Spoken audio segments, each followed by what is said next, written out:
Alright, there we go. Looks like we're about to get going. I'll unmute myself. Alright, I'm back.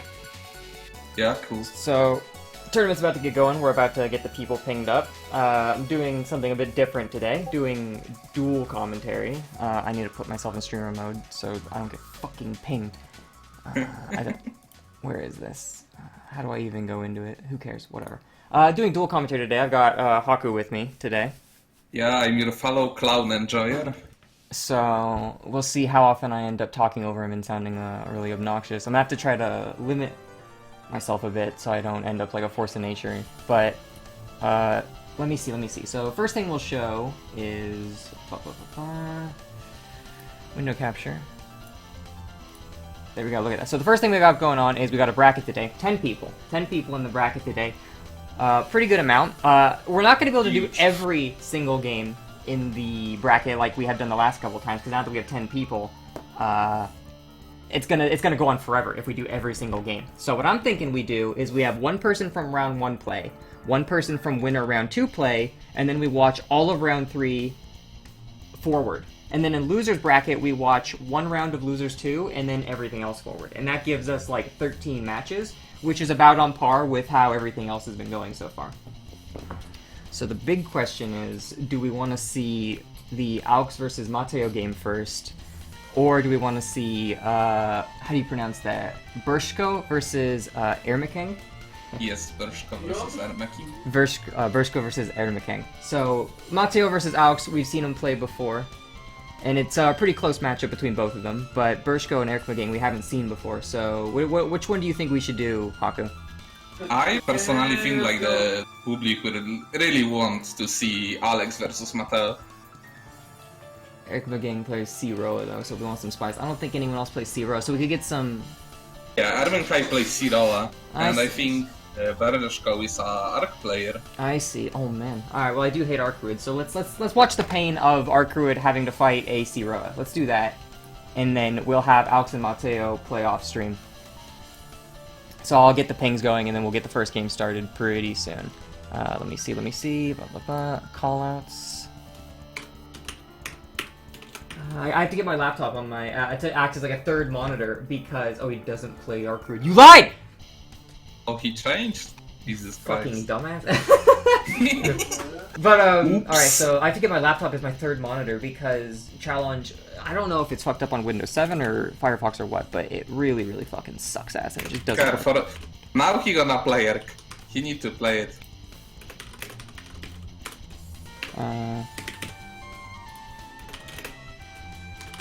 Aux versus Matteo. Alright, so we'll get them going off stream. We'll get Aux versus Matteo off stream, and then we'll get Ermikeng versus Berschko. I'm gonna fucking pronounce those wrong constantly, so I'll probably just use character names instead. But let me get the scoreboard set up.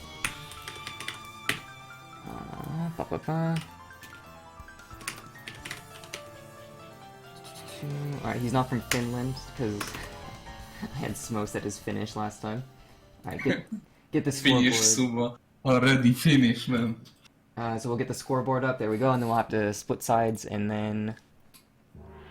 There we go. So yeah, now we're just waiting for them to... I should probably turn the background music off whenever it starts. But there we go. So, we got it starting.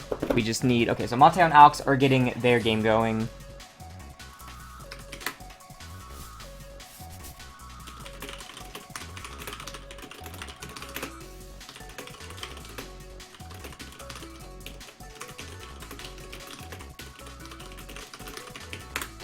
So yeah, so Aux and Matteo look like they're getting their game going, and then we're gonna get Berschko versus Ermikeng going pretty soon. So you've been playing Final Fantasy though, right, Haku? You haven't been playing Melty recently, right? Yes, so, I was addicted to Final Fantasy 14, being stuck in a shithole. Even though all you do is talk about how much you hate it, yeah. So, I hate this game with who all were you my maining passion. though? Because I remember when you were playing Melty, you were playing Nania last time I played against you, but I think you were playing someone else before that. Yeah, I was playing f-ryougi for quite a bit of time. I see. Maybe not success, but at least I was trying to play the game. I see. Are you having Milky Power be your, what's it called? Be your mentor? Yes, I'm looking forward always for her. Sadly, she didn't play this tournament. Oh man, that's okay. That's okay. She's probably busy. She's got stuff to do in real life. She says she plays locals. Matteo, yes, I did clear it twice. I cleared it week 2. Alright, so okay. Oh, 4 rollback 4. What?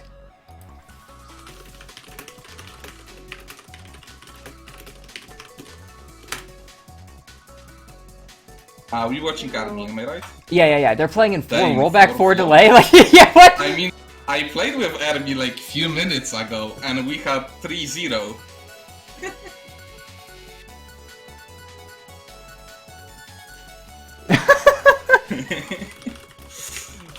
Okay, let's see how this is gonna be. Like, no joke.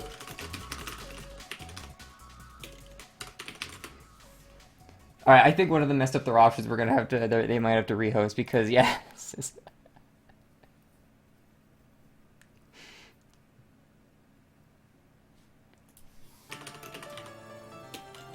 Okay. They say they're gonna go, so I'll get in. Starting versus. And then let's see. We'll turn off the backing track from fucking old Melty Blood.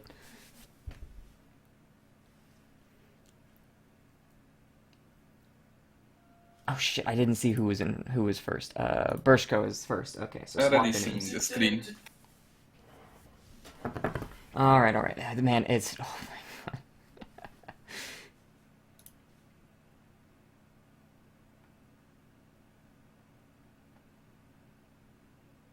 I'm not gonna lie, I was looking forward to see Speedy playing today. Speedy But he never always tournament. ditch out. He never plays this game, man.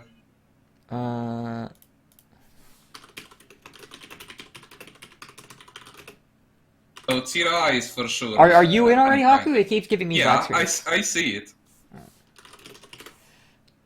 I mean, I can see the game if you want. Yeah. I No. can, like- Mine isn't seeing the game, so I have to try reconnecting. 1 sec. Yeah.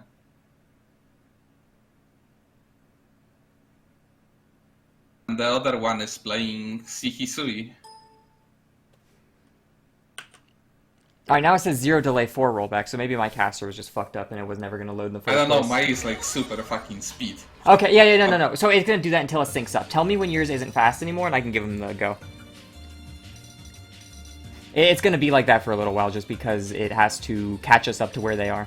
Like, remember Yeah. that time when I did like the super speed commentary? That was because they went with the go without. They went without waiting for my go. So the first like 45 seconds of everything was just in super speed. It's fucking zooming, man. And okay, so we got Berschko on player 1, Ermikeng on player 2. Ermikeng picking the c-roa, which you said he played c-roa, yes, so yeah, we expected that. Yes. And then, oh fuck, c-roa is so fucked up, man. And Berschko apparently play a c-hisui. Now it's okay. Now it's... Okay, mine is still going fast, so we gotta wait for mine. But how, so obviously in this kind of matchup, Hisui versus Roa, Roa is going to be the more defensive one, wanting to pull back, wanting to set orbs, trying to get Hisui. And Hisui is relatively fast. She can cover a lot of distance with air dashing, but the big selling point of where she can go with air dashing is she can go backwards really far. Like, if Hisui does a back air dash and then pushes JB immediately, she can cover, like, almost the full screen. It's fucking insane. I don't know if she can get that kind of speed forwards, but she is fucking fast, so it's not... I wouldn't say this is unwinnable for Hisui, and she has good Oki. Like, Hisui is one of those characters that has good corner carry damage and Oki off of any confirm, so she will be able to take Roa to the corner from almost any hit and be able to run an Oki game, and that's really how you have to deal with Roa, is just knock him down and then never let him get a chance to play in the first place.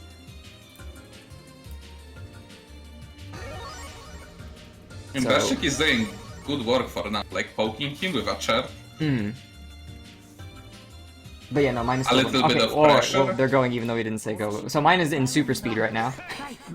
I see. Alright, so what we see, all I see right now is Roa's placing orbs, Roa's going and putting Hisui in the corner. Orb on the ground, putting Hisui in the corner. Hisui trying to hold space off of tables, and if not getting it, though, putting Hisui into the corner, jumping up, putting another orb down, getting shielded, bringing Brock down, chair hitting him in the head, bringing him back down, side swap, chair on the other side. Not going to be able to bring him to the corner, though. Bring him to the corner with the block string. 720 damage, not a lot, but Roa already at half health. Hisui going up, coming over, counter hit with the table, coming up, back down again. Not actually falling off any combos. He's getting a lot of hits right here, straight hits, but he's not actually turning them into combos. Roa backdashing a lot. You can tell he's trying to get these orbs up, but he can't find a place for it. Misses the arc drive, puts the bento down, puts him back in the corner. Overhead's gonna take him out. So the first round gonna end up going to Hisui. Second round, Jesus Christ, my game was black screen for a long time. It's gonna take a long ass time to sync up. There we go. Now we're at normal speed again. All right, so Roa, there you go. There's the c-roa thing that you always see what happens is Roa jumps in there because Roa, a lot of people kind of compare him to c-aoko because c-aoko can put those orbs down that she can detonate manually, and Roa can do the same thing. His orbs, however, are air unblockable, and he can also detonate from the air, but they track you and they will cover almost full screen.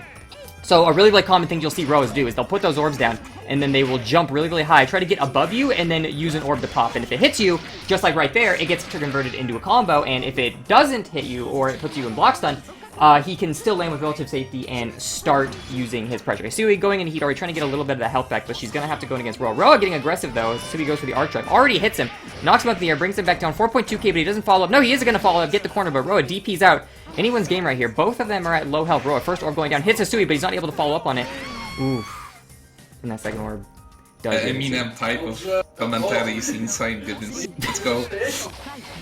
So it's like, but yeah, it's like, you keep in mind that Roa's orbs are air unblockable. So when you land, you really do have to respect the landing. It's very interesting watching, like, someone like Goichi will play his f-vaki against Roa, and a lot of the matchups just spent him jumping and then landing and blocking and just like, are you gonna pop the orb? Come on, man.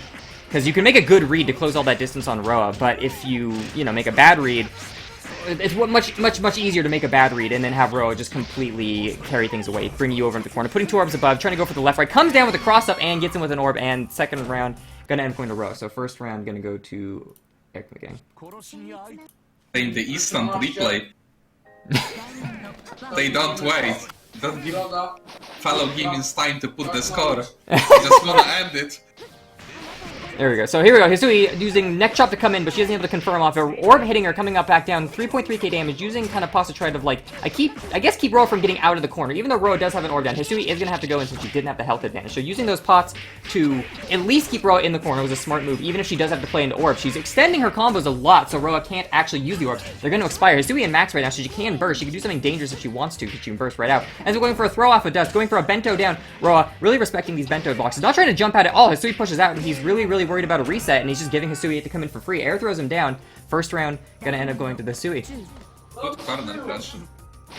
There we go. Roa instantly gets counter hit, trying to jump back out in the movement phase before any like combat was allowed. Roa putting himself in the corner, not able to find himself back out of the corner. 3.5k, bento going down. Goes for a dodge, trying to like maybe bait out Roa mashing something, but nothing comes out from Roa. Going for a dust reset, coming in. Oh no, Roa mashes though, up over the top, bursts down, gets that orb down, jumps over the dust, and then oh no, lands directly on top of dust. The EX dust is actually insane because it hits 3 times, and you think, okay, it's hit 3 times, it's done. But if it hits you 3 times and you get knocked out of its range and then run back into it, it will hit you 3 more times again. So it's really annoying how long it lingers. It's not a true reversal though. You'll see a lot of Hisuis use it as a reversal, but it's not invincible on frame 1, so you can actually just beat it with the true meaty. And we're having 1-1. 1-1. Next one going to Berschko on the c-hisui. Nice.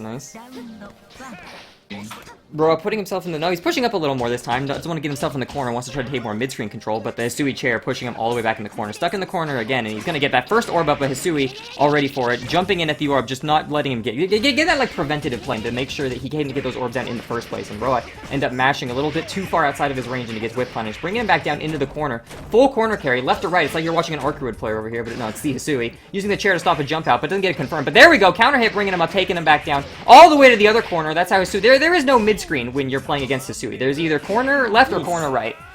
And that's a perfect. It is a really good.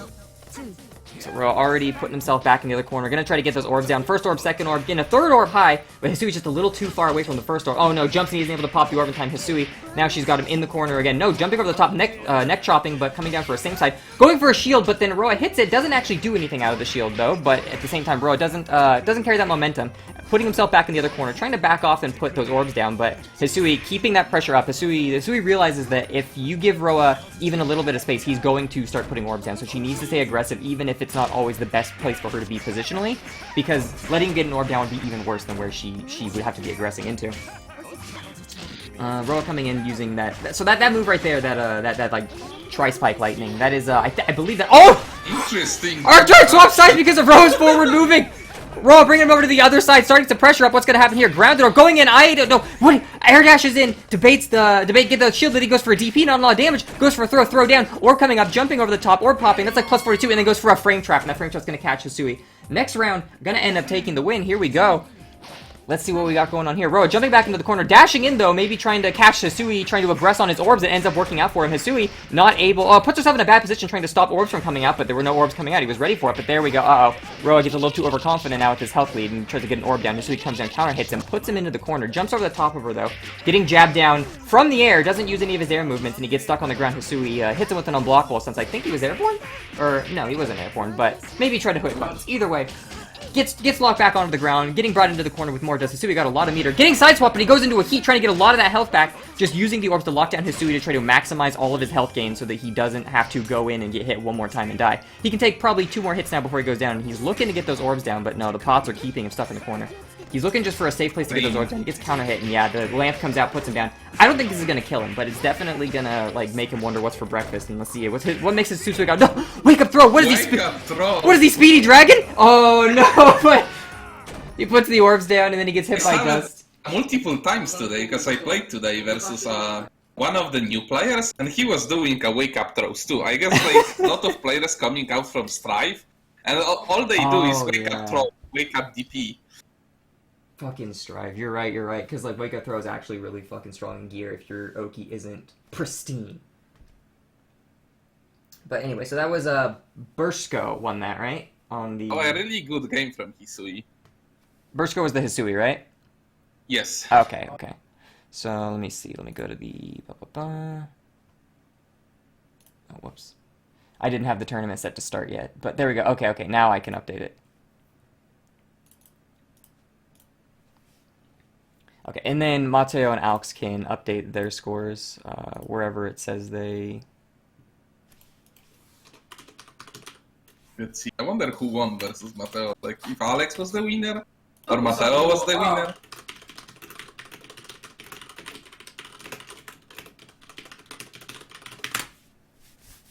So yeah, okay, so there we go. Let's see. So now let's go to the I have to switch to this to make sure I don't leak any more DMs. There we go. So we got the over here. We got the bracket. So now we're gonna be doing, let's see, 1 game in round 2. So of round 2, should we do? We see Eika a lot, and we know Ikani is good. We've seen him in other tourneys. So let's try to get someone new in here. Do you think we should do Gwyn, Yago, or Gribo, Bielzibab? I think Yago Gwyn will be interesting.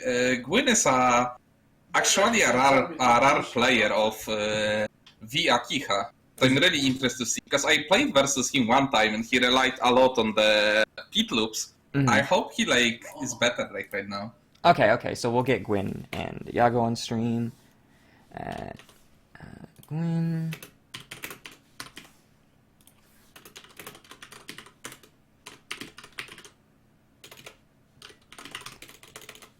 And then we'll get the rest of them to play off stream.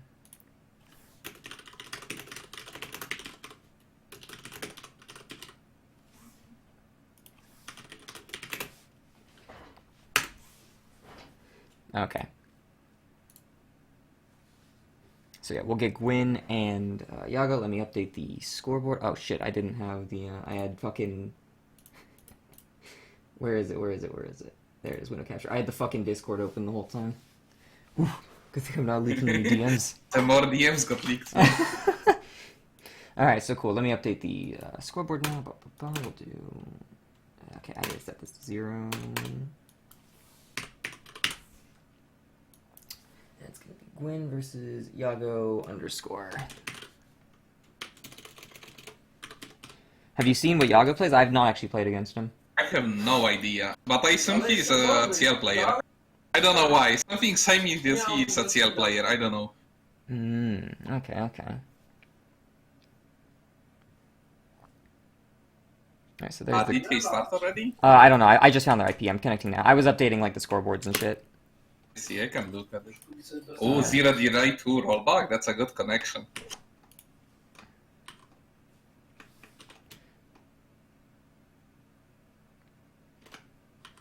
There we go. They need to wait a second. It's Yeah, still they need to wait zooming. for our stuff to sync. And I'm not in yet. My thing is slow. Alright, there we go. 1 for yes. I'm coming in. Gwyn's going to be player 1. Yago's going to be on player 2. Alright, and we got everything set up. So, oh man, he's already hovered over c-eel. Yeah, you were right. That's going to be a c-eel player for me. And then we got the f-vaki pick already, so it's going to be f-vaki versus c-eel. Interesting matchup, because here's the thing about c-eel, is that once she does have 100 meter, like, oftentimes you'll see a lot of f-vakis. They kind of play that, what a lot of people call like the one-player game, where they just kind of zoom around, be really hard to hit, and they just throw, like, pillars on the ground from the air to control ground space, and they'll use puffball a lot to try to stay away from any real combat, up at a place where no one can catch them. They put themselves in a situation where they can move around very safely, and it puts the onus of approaching them successfully on the opponent.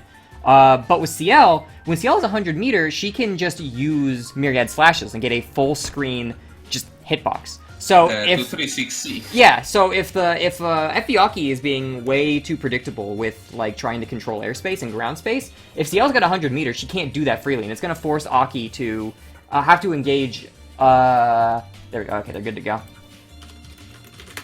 And it's gonna have to force Aki to engage not on her terms as much, which I feel like if used properly can really level the playing field against these two.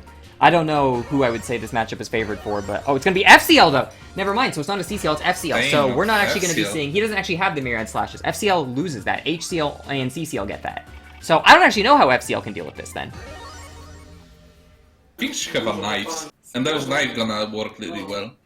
I suppose, yeah. I don't think f-ciel can actually... I don't think f-ciel has normals that hit above her very well, so she might not be great. Ah, there we go. She can throw knives up, but there we go. Getting a counter hit already, that's going to be a lot of damage, though. Being an F-moon character, she does get really high damage off of just general air counter hit confirmed. Going for some basic pressure, looking for a whip punish, doesn't get it, but counter hits Gwyn out of the air, taking him up, bringing him all the way back down. 3.3k damage. f-vaki, really low, already almost going to die just because that's the nature of that character. Very glass cannon. Go for some basic pressure, looking for a whip punish, but no, he dashes right up, not respecting the knives, coming back in, but not able to really confirm it. Getting put back in the corner, though. Puffball being plus on block, going in. There we go. Using some basic pressure. Getting with the pillars. He's going to confirm. No. Using a puffball. Maybe. I would assume it's a misinput. There we go. Gets a good air throw. Bringing him up. Taking him back down with puffball. 2.5k damage. Not as much as you normally see f-vaki get, but there we go. Throwing him back. Putting him into the corner with puffball. Very safe on block. You cannot really challenge puffball if you block it. It's very plus. That's like the core of f-vaki. Here we go. Here goes a pit loop. Bringing him in. Is that going to kill him? That's going to kill him. The insanely good fucking pits. Man, that's an insane. So like, if you can keep going with those pits, the damage gonna scale, but it's still gonna do like 5k. I think it's actually an infinite if you get really good at doing it very consistently. Like, she's one of the, I think the only character in the game that actually has a true infinite, though it is incredibly hard to do, so you will never see it. At some point, it's no longer, like, worth to even do them. I mean, it will cap out. Scale, like, super low. Yeah, it does, the damage does cap out, but I mean, if there's like maybe 40 seconds left in the match and you can keep it going for 40 seconds with a health advantage, like there's no reason not to. You can also do it in pressure a lot just to lock people down in pressure. So again, if you have that health advantage, all you really need to do is hit someone once and it's like, well, you're not going to play for a while, kid. Here we go, getting a good JA, the air-to-air kind of battle, confirming, putting back into the corner, doing some basic pressure, backing off a bit, doesn't want to reset and accidentally get hit. He does have that low health pool, so he understands that, you know, he makes one bad reset and he gets hit, and that's going to be the end of his life, and c-eel's going to be able to play a lot further back, charge meter possibly, get all his health back. Being a full moon character, can get back instantly, but here we go. Is he going to get an initiative heat? And you're going to bring him back down. Max, he can get all his health back right now if he wants to, but it looks like he's just going for Oki. Is he going to FRC this to get health back? No, he's just going to take the max and not get any of that health back. But there we go, counter hits, but he doesn't pick up on it. And side swaps Oki, and she's going to go down. Second round, going to end up going to Yago on the f-ciel. Jumping up, getting a good air throw really early on. Bringing him back down. Puffball, 2.6k, not a lot, but it's enough to bring him down to the corners to keep that pressure. Going into max mode right now, so he can kind of just spend the meter wherever he wants, but gets a good hit, wall bounces and misses the pit though. Yago's going to get back up, ends up getting overheaded though, but he isn't able to confirm off of it. Hitting the pit, jumping out of the corner, here we go, air dashing back into him. c-eel has those normals that will hit on both sides of her, so even though her air dash doesn't move her far distances, she can do those fine adjustments and just kind of like jump into you from any real angle and hit you. It's really effective, really annoying to deal with. Another air throw coming out of Gwyn, really reading these up backs that like Yago wants to do. c-eel players do tend to exist in this permanent state of holding up back constantly, so I guess Gwyn's a bit aware of that, and he's just like looking for those jump backs, but oh no, gets counter hit on Gwyn. Is it going to be the end of him? Oh, he goes into the FRC, getting half his health back. Not looking good for Gwyn at all right now. Gwyn getting that counter hit on the backside though, because Aki also has those normals that hits on both sides, bringing it back down. That's a lot of damage, and oh no, gets it with a low. He must have been expecting the overhead, but ended up Gwyn swung a little later on purpose to try to bait out that high block and then lands and bam. No standing back. That's just how melty is. My mouse cursors on the screen. There we go. Moving it back. So there we go. You can see Yago playing a little more safe this time, trying to stay kind of out of his. But there we go. Goes for a big air dash and ends up working on it. But oh no, Gwyn gets above him. You really, really don't want to be below Aki, which is very, very hard to do. But that's where she wants you to be. She's very, very good at controlling space below her in almost all directions. So unless you have a character that is good at controlling space above them, makes it very difficult to actually deal with her. And you have to really, really pick and choose those engagements. Play really patiently. Not a lot of damage out of the EX, yeah, but oh no. Gets hit again. Getting brought back into the corner. Puffball down. 5k damage. One more hit's going to do c-el in. Going for the pit loops to just keep him locked out in the corner. Goes for a throw, ending the pit loop early. Not enough to kill him, though. What's Yago going to do on this? Blocking more pit loops, and no, he gets hit with a low. Probably trying to jump out on a redash. First round going to end up going to Gwyn on the f-vaki right here. So let's see, how's Yago going to adapt to this? Going backward, dive kicking away, doesn't really like where he's positioned in the air after running out of air move. And smart choice, and he ends up punishing Aki, trying to come in on that dive kick. What's he going to do? Going, using basic stagger pressure, I-ding back in, going for a throw. Man, c-el's throw is so satisfying, just grabbing him by the collar and knocking him into the ground. Feels good, but... It's a good animation. It really does. The game feel on c-el's throw is fucking awesome. Getting put in the corner, though, stuck in pit loops right now. Doesn't really know what he's going to do out of this. Maybe he tries to bunker out. Maybe he uses one of his DPs. I don't think f-ciel has as many DPs as other c-els do, but she does have, I think, a pretty good DP. Bringing it back in, going in with daggers, just trying to play really patiently. Gets that counter hit, though, not able to confirm off it, though. JB misses coming back down. Now he's taking the stagger pressure from Aki again, getting pushed back into the corner with pillars. Aki uses puffball, but it doesn't really stop Gwyn from, or not Gwyn, Yago from coming back in. Doing that stagger pressure with the quick jabs. There we go. Now he's in max mode. Being put in max mode, he can get the health back. There it is, the FRC, getting back into, getting all that health back. Aki got a work cut out for him. Now she's probably going to have to hit him 2, maybe 3 more times if the conversions aren't very good. But really, really low on health. 1 hit's going to do her. It looks like Gwyn is looking to get that max mode back, but here we go. And he ends up punishing him, doing a dash in. Probably thinking, alright, Gwyn's looking for that blood heat. I'm just going to run in from this distance. Because he felt it. He was like, I can feel Gwyn. He's desperate for that blood heat. But Gwyn wasn't quite expecting him to get that aggressive. Comes in, bam, 2Bs him, and gets taken out. But here we go. Gwyn getting a good early start. 4.2k damage. Dashing over the top, using pillars to put him back over into the corner. Jumping again. Dashes right out, though. That's one of the things c-el does that's really, really annoying. She's got the lowest profile dash in the game. Very, very easy for her to run under characters that a lot of people can't. So getting out of that pressure by dashing forward is something that's really, really key to do with c-el. And he's been doing it a lot this round. It seems like he's kind of figured out, alright, Gwyn, I see you like to jump high. And I've got a character that runs low. We're perfect for each other. Coming in, getting that stagger pressure back and going in for a throw. Throwing him out of the corner. What kind of plan does he have with this out of the corner? And it doesn't really look like... I thought he had maybe a plan with that. Maybe he just mis-executed. But all he really seemed to do is give Gwyn the mid-screen, which Gwyn's like, alright, happily I'll take that movement. Runs under him. Doesn't get a huge conversion, but he is able to make some space with it. Coming back down, using his longer normals to poke out, not really able to get a conversion off. Both of these characters are probably going to die the next hit they take. There we go! Counter hit! Gonna take him up, bring him back down. Is it gonna be enough to kill EXDP in the air? There we go. Second game, gonna end up going to Yago on the f-ciel. Really fast gaming, man. It's both amazing. Mosquitoes trying to bite each other. It's amazing how much damage you can get off of just like a counter hit JB with so many FM characters in this game, and it's insane. 5.6k, like facing something V. It's just what he's looking for. He's just looking to get those random counter hits in the air. Maybe catch Aki when she's coming forward. You can something that a lot of f-vaki players do is the swoops, where they air back dash then air forward dash. And something K-pop told me about fighting f-vaki players, as he said, a lot of f-vaki players, if they ever air back dash, they're going to air forward dash. So he's told me, all you gotta do to beat them is when you see them air backdash, just do a rising button and you will always counter hit them. And he's right. He's totally right. Oh, fire pit. Doing a pit loop right no here. loops.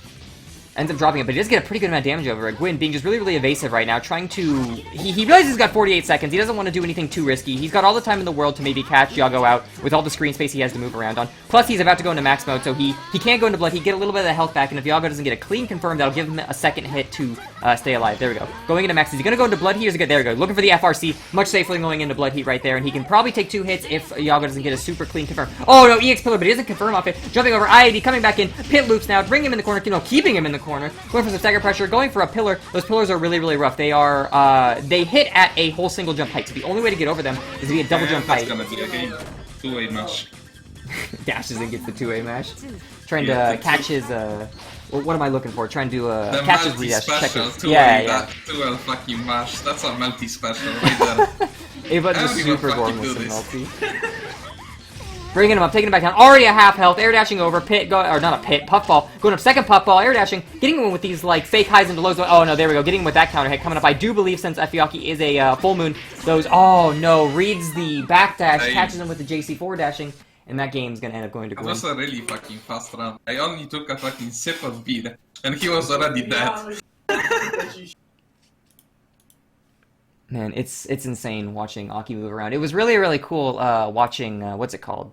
Watching that one round where Yago just kept running under him over and over again, and there was that whole dynamic of like Gwyn's like, I'm gonna be above you, and Yago's like, alright, I'm fine being below you, and they both had like even health at half health, and none of them want to like neither of them want to commit to fighting each other because it's like the second I get counter hit, I'm dead. The other one's like, yeah, and the second I get counter hit, I'm fucking dead, and they're just sitting there waiting, and then eventually Yago gets that rising JB and gets him, and it takes the round.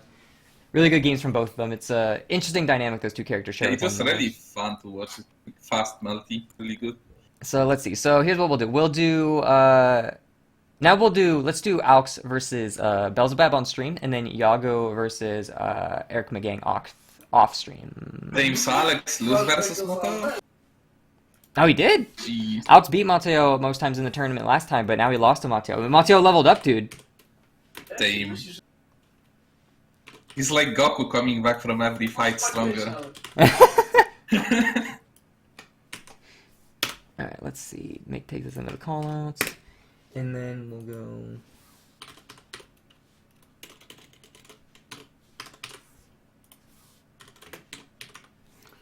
who is it? Ermikeng. Off stream.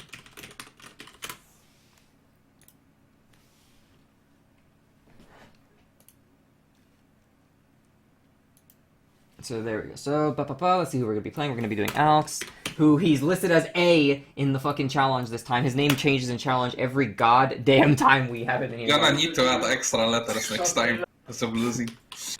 Bielzibab. And then I think Alex is, There we go. So we can give him a flag. Whenever Eika eventually shows up, what country should we make Eika? Should we make Eika French?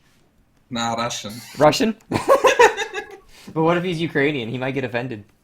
Maybe. Maybe we should make him British. British? No, it's a debuff, man. You never wanna make him British, no?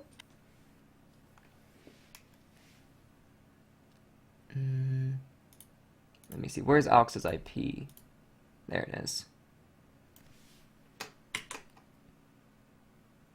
Oh, he's Polish? Alright, I'll give him a flag. I'm a fellow Polish man. Then you can talk shit in him to Polish, like when the Italians came onto Sailor Moon and were like talking shit in Italian to the Uranus players.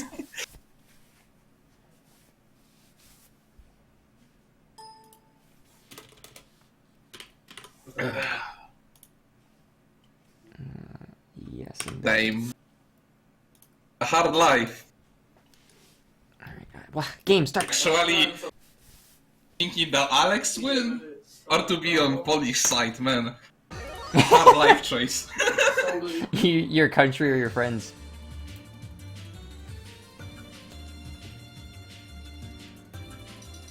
If this was an attorney, would I have made you El Salvadorian? Yeah, I would have made Kat El Salvadorian if it was an attorney. Damn, the Białystok respecter.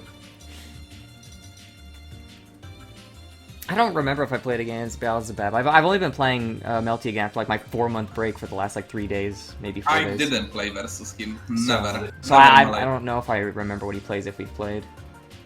I mean, I expect Alex playing Ryougi or he. Well, yeah, we know Alex is gonna play Ryougi. Alex play Ryougi. EU is a world of fucking Ryogis and Nero players with like c-roa and Akiha. Biel's f-koha? I see. Okay, so we're gonna be seeing f-koha versus Ryugi. Damn, big normals versus big normals. Although I think Ryugi gets more damage than f-koha does off of confirm, so he's gonna have to be careful. Like, f-koha have a parry? She does have a parry, yeah. A lot of times, okay, they're good to go. Yeah, and it's slow for me, it's okay. She's got a parry, but a lot of times I think people say it's, I think some people say it's just not even as good as, like, shielding, a lot of times. But I don't really know. I think the main draw to her parry is that she's got an EX parry, which is completely unblockable, and it can catch, like, delay Oki and stuff like that. Like, for example, c-kohaku can throw, like, the spinning plant down, and then f-kohaku is one of the few characters that doesn't need to take that shit, because f-kohaku can actually do the EX parry the plant, and it'll just hit Kohaku out. We'll see. I'm surprised that there is like non-c-kohaku players, knowing that she is one of the top actually characters in this game. Like, where the all Himes go?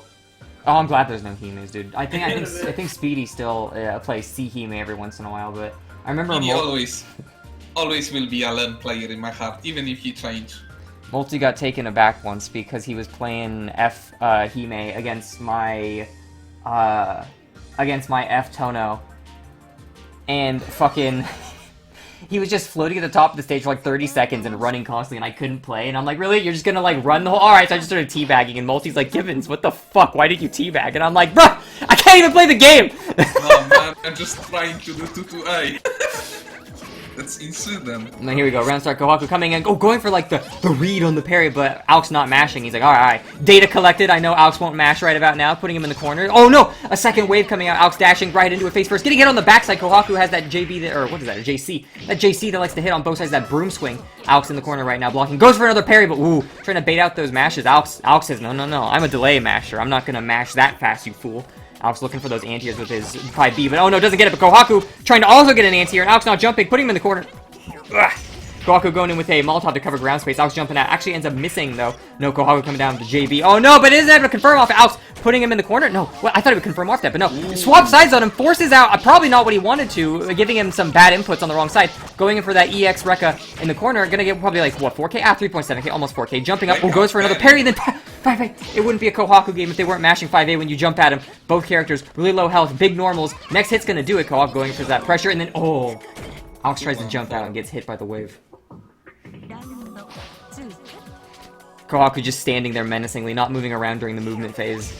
Doesn't need to move, holding his ground against Alex, going in with the 5A, knocking it back down, dropping the 10-ton weight on his head. Alex 4K, oh! But the wake up stand shield, coming in, 1K damage, bringing it back down, goes for a parry, goes for a throw, the parry misses, the throws miss. Oh no, another parry! Alex gets it, coming in, knocked full screen away, using the plane to protect some space while he throws swords at him. I don't need to approach you, Ryougi. Okay, I'm gonna do it anyway, though. Coming in over there, he's gonna assert dominance. I don't need to approach you, Ryougi, but I will. Oh no, it didn't work out. It looks like you got a little bit too confident. Alex going into the overhead. No, shields! Alex misses his move and is like, oh fuck, I'm gonna pass. Shielding that, getting out of here. Oh no, another throw that doesn't work. Going in for a bunker, does hit Alex, but he is able to get out of the corner with that now. Coming down with the Molotov. Kohaku can cancel air moves. No! And she died. Trying to get another read on that jump, and Alex just runs right under it. Man, both characters, it's really funny seeing two characters that have air unblockable moves that can be used as real anti-airs in a game like Multiplayer, because you'll both see them like, oh, is he gonna jump and throw it out, and then it's like, oh no, you missed, I guess you're dead now.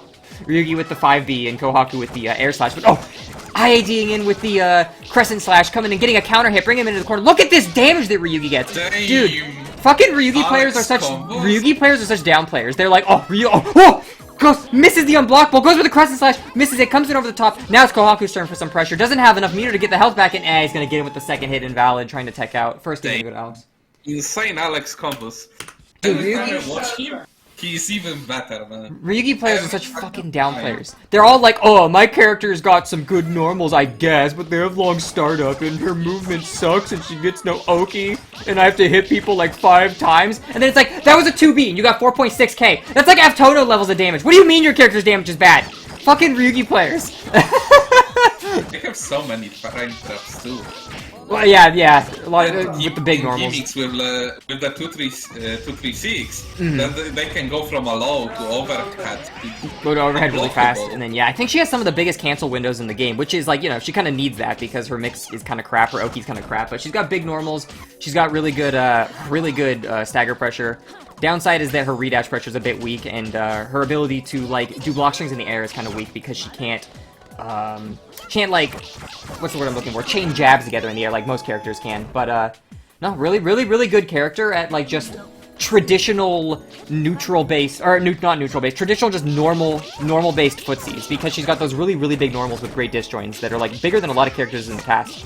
So if you're on the same plane as her, EX parry, knocking Alex back into the other side of the corner. Using that, charging up the tree! Alex going into blood heat, though. Oh, is he gonna go for a last start? Oh no, he's getting a little too cocky now. Getting knocked up in the air.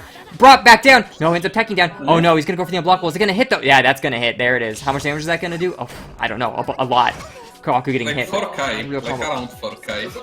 Here we go, going in for the keeping him in the corner. Kohaku not looking too good right now. Ox one more game off a win with his big normals. The thing about Ryugi's really good at getting. Ryugi's pretty good at dealing with people above her because of her JA, her JC, and the second hit of her JB. She's really good. So what Kohaku maybe wants to try doing is like getting Alex to jump and then getting under him. But oh, Alex goes for what was that? A bunker on wake up or a shield on wake up? It ends up getting hit. Here we go. This could be it. Here comes the pressure coming out of Kohaku. Does have enough to go into max if she wants to, but she can't really get any health back from him, so she wouldn't gain it. No. B. Alex jumping in with the JB, covering some Insane space. button. Yeah, it is a pretty insane button. Insane button. It ends up catching Kohaku on the rise, so Alex gonna end up coming out on top right there. Alex never disappoints me with his gameplay. Always on top. Always. To the amount of damage he does, it's insane. Like, fucking, who the fuck said Ryugi's got low damage? It's the Ryugi players, that's who. The Ryugi players were always talking about their low damage. Oh, woe is me, Ryugi. Ooh, my character's mid-tier, where? It's pretty high. And then they do 2.5k with a low. Yeah, alright, settle down. Alright, let's get Matteo and Yago on stream, and then we'll have Berschko and Alex do off stream. Matteo and Yago. Imagine if Berschko and Alex win, and we're gonna get a rematch of Matteo and Alex win. A 1-1 tournament.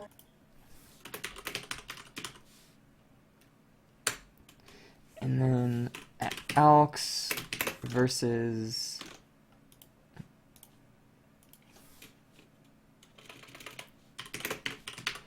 Berschko off stream.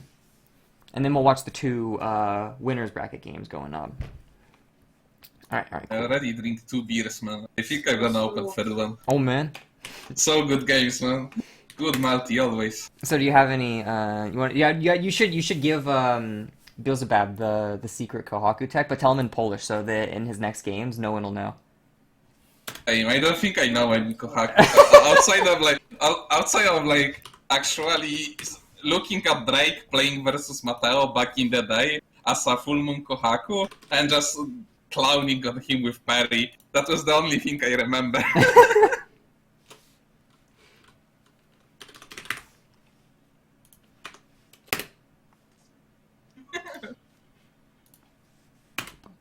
Put that at 0. There we go. So oh man, Hatsune Miku fan. That's Matteo. Yeah. Hatsune Miku fan. So, alright, so we're gonna have Matteo probably on the c-aki, and Yago on the f-ciel. Another interesting matchup. Again, if this was C or h-ciel, I would say that Aki has to be the aggressor because ciel just kind of kept back up, throw keys, and then use myriad slashes if he sees any reads to like punish,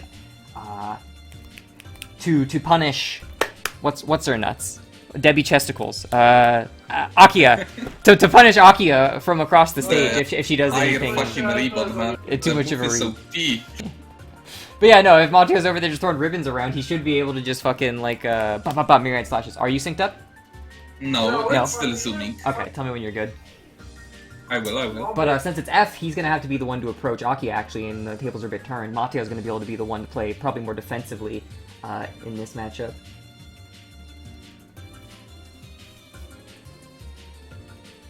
Yeah, Drake should learn to stop hiding himself, man. He's a great player, but he downgraded himself so fucking much, and it pissed me off. Like, every time I'm going to read the red Meltico outside of its shit posting, it's insane. Are you synced up, yeah? No. No? Oh, man. She's still zooming. You had black screen for a long time like I did, I guess, damn. Dude, Atlantis nationality? Maybe we should, oh man. We'll make Yago American. It's okay now. Okay, you're good to go? Alright. Yep.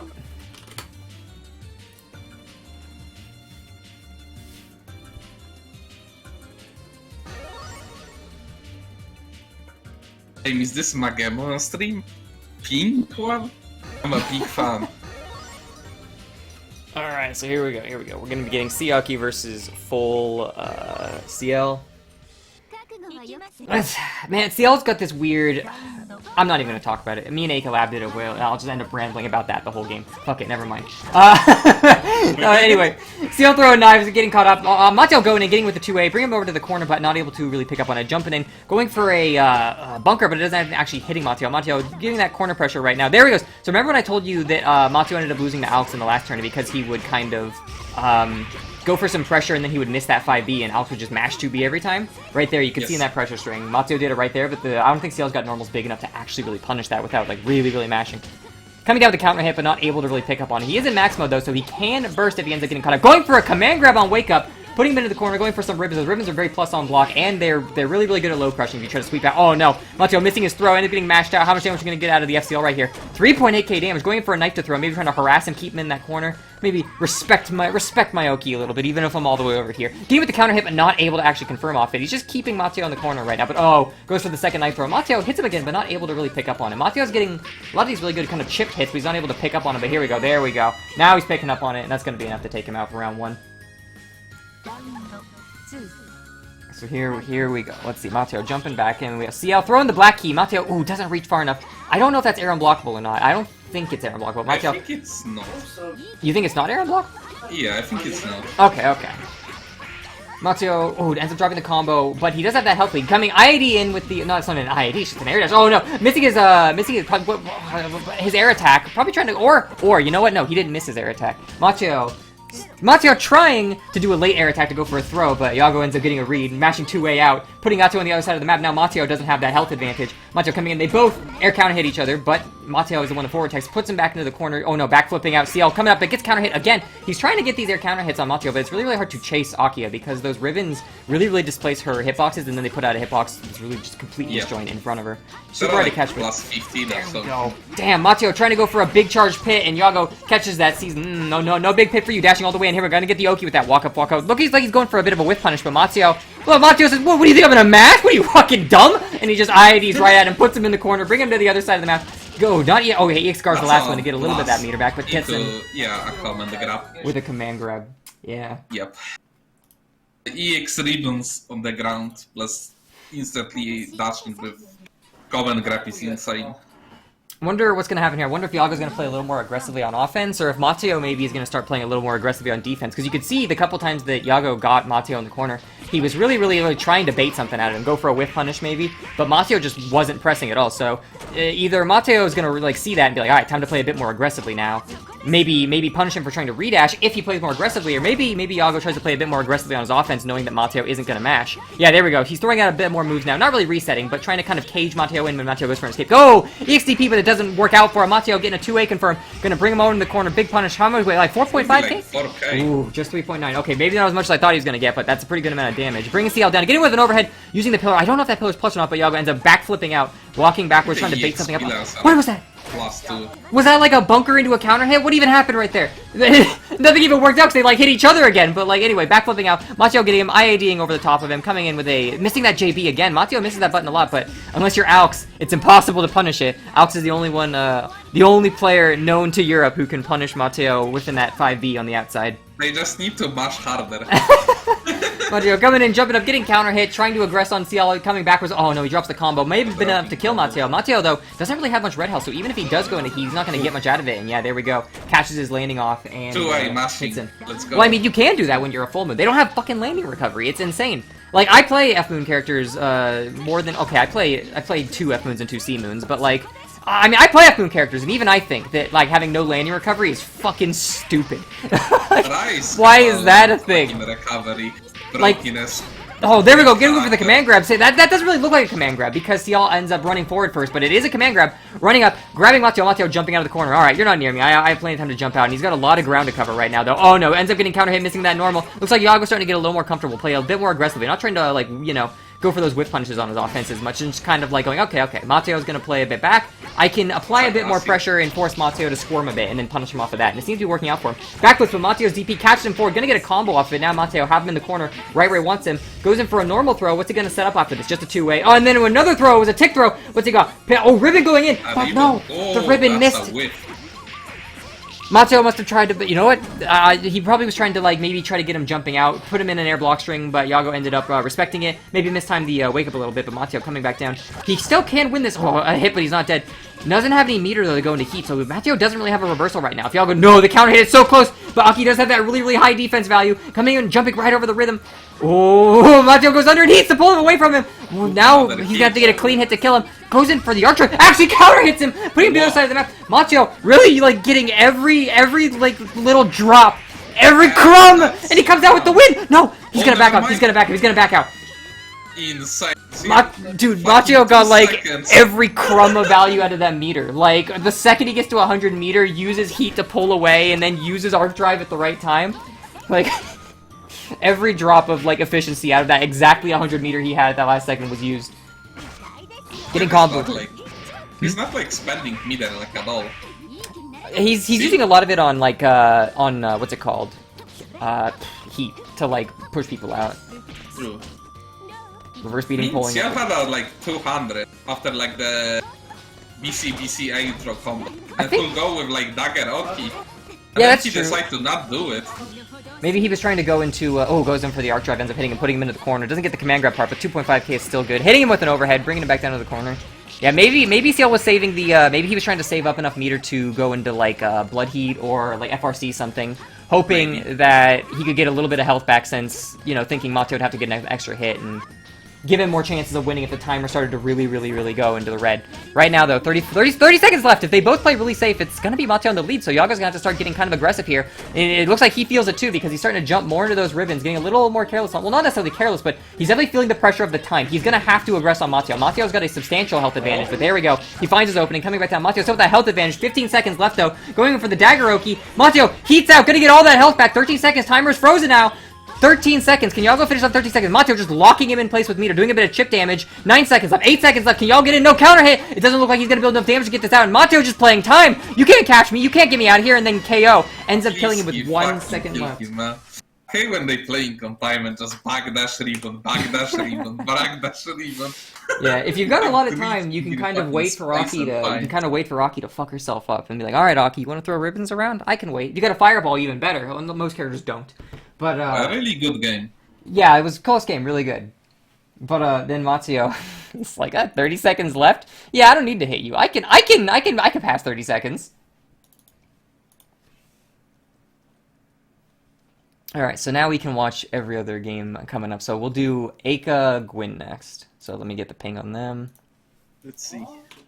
Damn, Alex lose? Jesus Christ. Who did Alex play? Oof. Berschko. I see the c-roa? Nah, Berschko was the Hisui player. Hisui. I see. Hisui's hard to deal with. Alright, so we're gonna get Eika and Gwyn on stream. Okay, so what country should Eika be? I would literally put Russian. He gonna murder me after that. Alright. A Russian spy in UK. Can you like...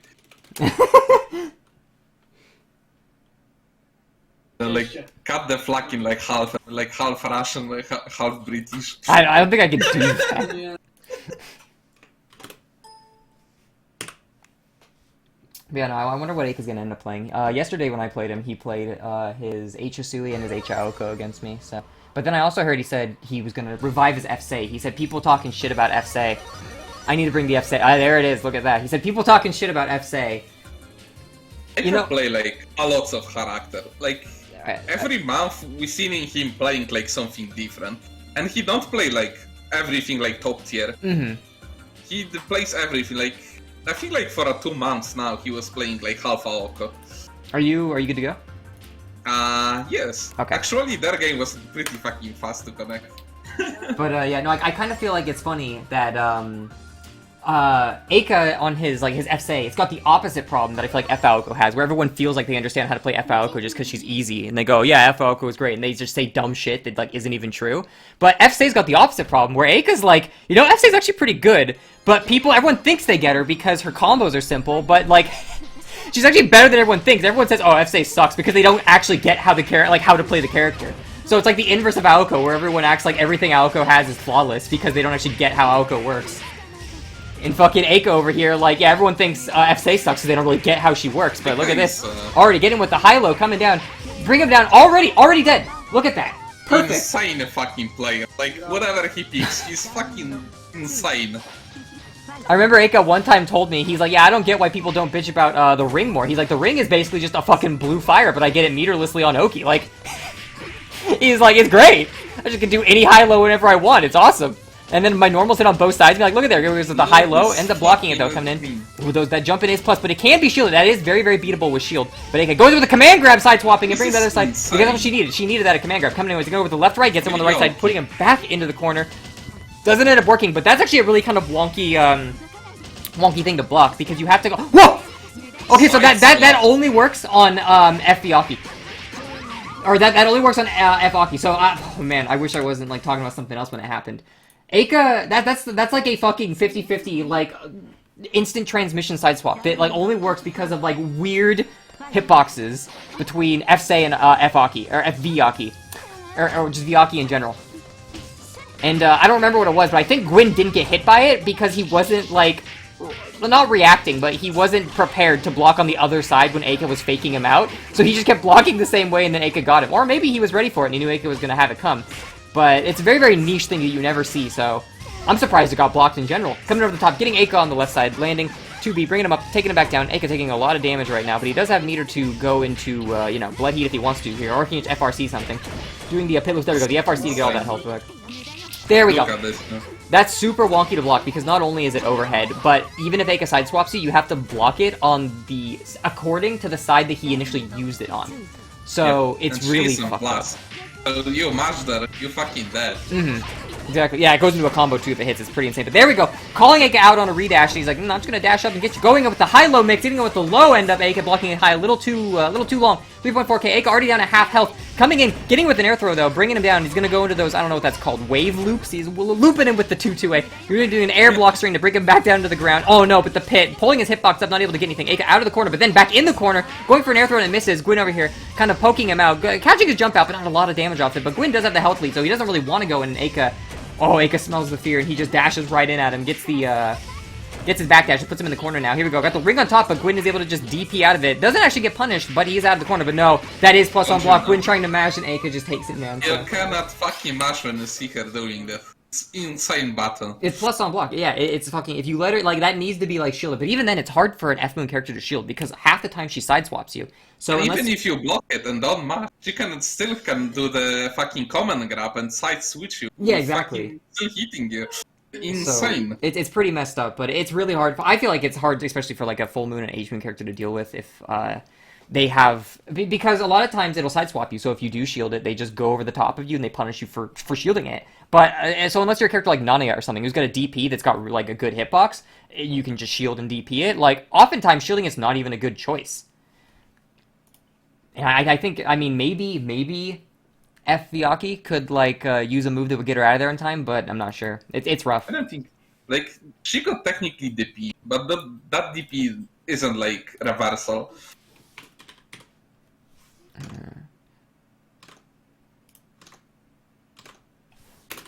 Still a really good game. Like, Eika is an insane fucking player.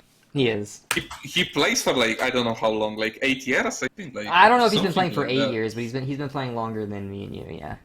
I remember he was even when I was before on 7. I came in like 2018. All right, so let's see. Now we're gonna get Ikani versus Gribo. Ikani, I think, plays c-hisui. Man, we got 2 c-hisuis in this tournament. Hisui is actually kind of a rare character to see. Despite the fact that in the US, some people put her like as high tier on their tier list, and everyone's like, no, c-hisui is an insane character. So, she's really good. She is good. Jumping 2B is really good because the cloud that she is still putting there, it's still active when you go in. Well, that's h-hisui. C-hisui doesn't have that dust. Is it? I think c-hisui still have it. I don't... Maybe she does. I don't think c-hisui has the same dust that h-hisui has. I can look real fast. Let me go to the pop off in the Melty Blood wiki real fast. c-hisui, but I'm almost positive that the 6B dust that h-hisui has, I don't think c-hisui has that. Yeah, it doesn't look like c-hisui actually has that. And I was talking about jumping 2B. Jumping 2B. Yeah, the one that she's like pointing on the ground, the brush, and she used the cloud there. Yeah, no, that's h-hisui. C-hisui doesn't have that. Ah. And that's 6B. No, that's yeah, that's J6B, not J2B, I think. I see. Now I have to like check out the h-hisui page and check it, but yeah, that's J6B. Wait a minute. No, you're right. I'm wrong, Haku. You're 100% right. C-hisui does have dust. C-hisui does. I'm stupid. I'm over here talking shit. Acknowledge. Knowledge check. All Zoo's have the J6B. Okay. Really? Even F has it, huh? Interesting. Yeah. Where is Ikani and Gribo? I pinged them, but they're not joining. There it is. There's Gribo. Who we gonna watch now? Ikani versus Gribo. Dame Ikani, the insane player. Alex, the best mental supporter. Whose IP are we joining? Oh man. This is who is playing. I wonder why you don't see c-hisuis do the same Gribo. like dust shit that Eika does on his H then. I think Gribo is an Aoko player. Not in game yet, can't spectate. Oh man, who's joining who?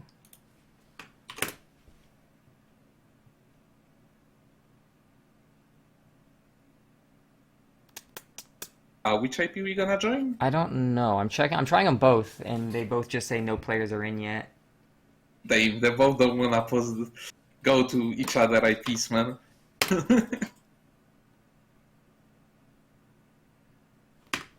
Alright, let's try Ikani's again. Back and forth, back and forth.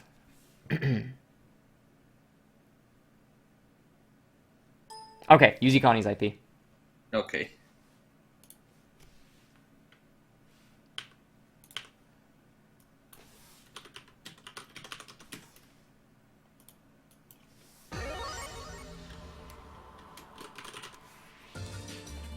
Ikani versus Gribo. 0. Bam. Put it up there. Alright, we're good to go. Zooming really fast. So yeah, alright, so it looks like we are going to get Gribo on the f-aoko versus Ikani on the c-hisui. This is a matchup I think is probably in f-aoko's favor, because a lot of times c-hisui has got like fireballs, but they don't travel as fast as Aoko, so Aoko is a much more superior fireball game to Hisui. And when Aoko does hit Hisui, you know, it just turns into blue fire. Alright, I'm good to go. You good to go? No, it's still fucking zooming.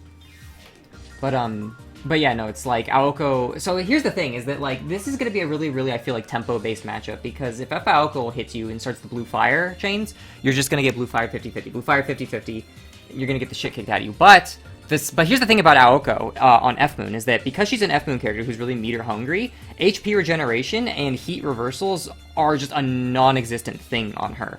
So if Ikani gets that early lead and puts Aoko in the corner and is able, just because he can put her in the corner from anywhere and he just maintains that momentum and tempo, Aoko is going to have a hard time ever running her game plan in the first place. So it's like Aoko's probably got the advantage in neutral just because she's got the better tools against Hisui, but I feel like Hisui can kind of stuff Aoko's momentum a little better. Like, I don't know. We'll have to see how it goes. Already. But alright, you're good to go? Alright. Yes, they can start. I feel like it's it's gonna be a very, like, heavily momentum-based matchup. Like, once one of these characters gets going, it's like they're gonna be able to keep just going and going and going and going, because even then, like, what are you gonna do? Heat blue fire? It's super easy to bait heat too. I think Gribo is, like, super aggressive Aoko player. You're gonna, like, rush him down, like, instantly. I see.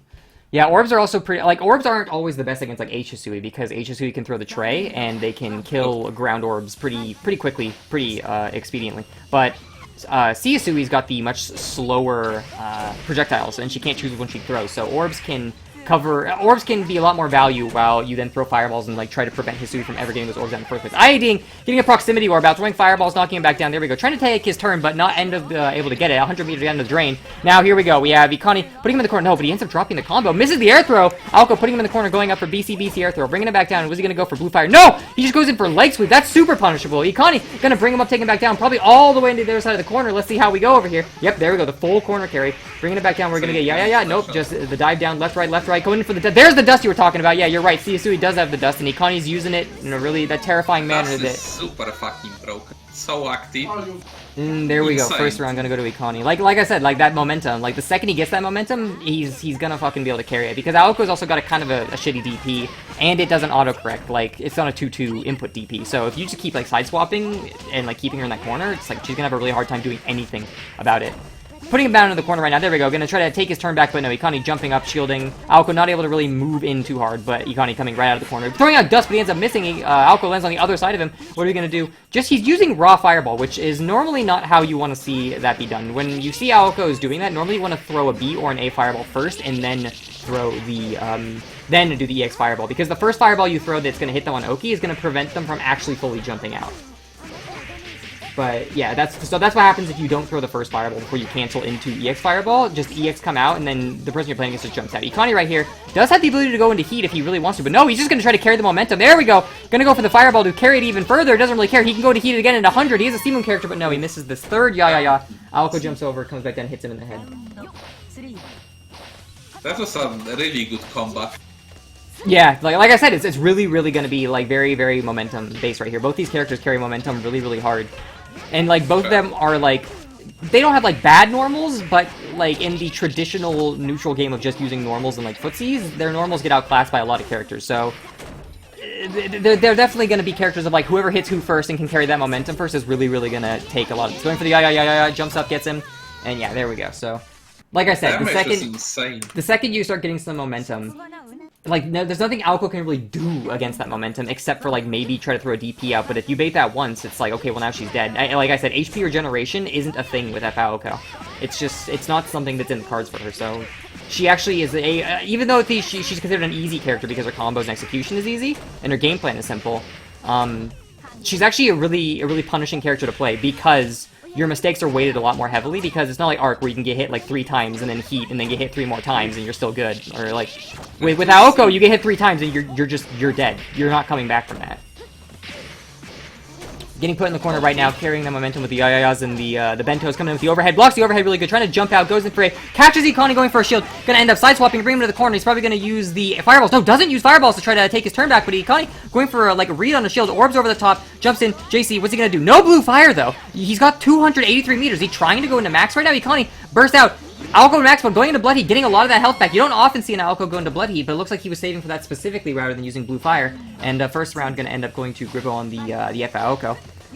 Coming out, Ikani coming across the field with the chair, just hitting him, bringing him down to the corner. How much momentum he's gonna be able to carry? 4.855k fucking damage. Jesus Christ, the amount of damage corner carry and Oki Hisui gets is actually insane. Misses his move, and Aoko trying to sweep out, but doesn't end up getting it, unfortunately. Ikani back in the corner, but he does have that health advantage, so using that JB, man, it's really good. Aoko's JC is a really good normal because it covers really good angles, so it's great as an air to ground, but it actually doesn't have much of a disjoint at all, and the green comes out a long time before the red does. So even though it's a good button because it covers a lot of angles, it's actually quite easy to trade with. And Ikani showing right there with his JB on Hisui that, like, if you're just going to keep jumping and pushing JC, I'll just keep jumping and pushing JB, and that's almost always going to come out in Hisui's favor. Coming down, getting him with a sweep, bringing him up, taking him all the way back over into the corner. Look at that damage. 3.5, 3.7k. Going for the Bento Oki. Here we go. Goes for the throw. Misses because Aoko's mashing. Why are you mashing on Bento Box? Coming back down, doing some pressure, but no, he's not using Aoko's geysers to make his pressure safe in the end. He's not using meter to make blue fire. He's not using meter to throw fireballs to keep his turn extended. Whole game. Yeah, and Ikani is just like, all right, if you're not going to use that meter, I'm just going to go for you. And I'm just going to like keep playing aggressive. There's no reason not to. Mm-hmm. But yeah, no, really fast games. Really heavily momentum focused. And then, yeah, like the second you get that lead. But no, it was kind of weird seeing Gribo trying to save meter on f-aoko. You don't really see that too much. I wonder what his game, what maybe his goal was. Maybe he had some goal. I think the idea was to just use it as a Seamoon hit.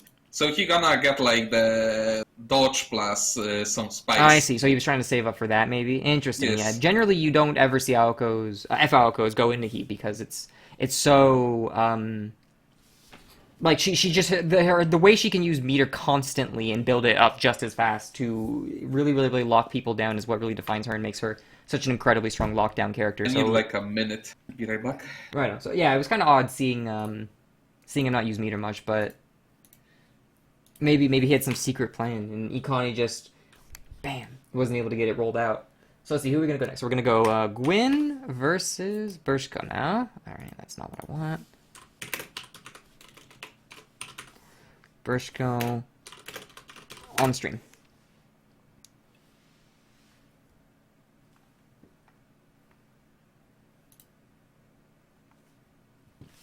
Alright, so we'll get Gwyn versus Berschko, and Gwyn said he's from... Oh, man, he's French? Damn. I had the idea of making Eika French, but I guess Gwyn will be taking that flag. Alright, so we got Gwyn here, and then... Berschko here. Zero that out. Hit good.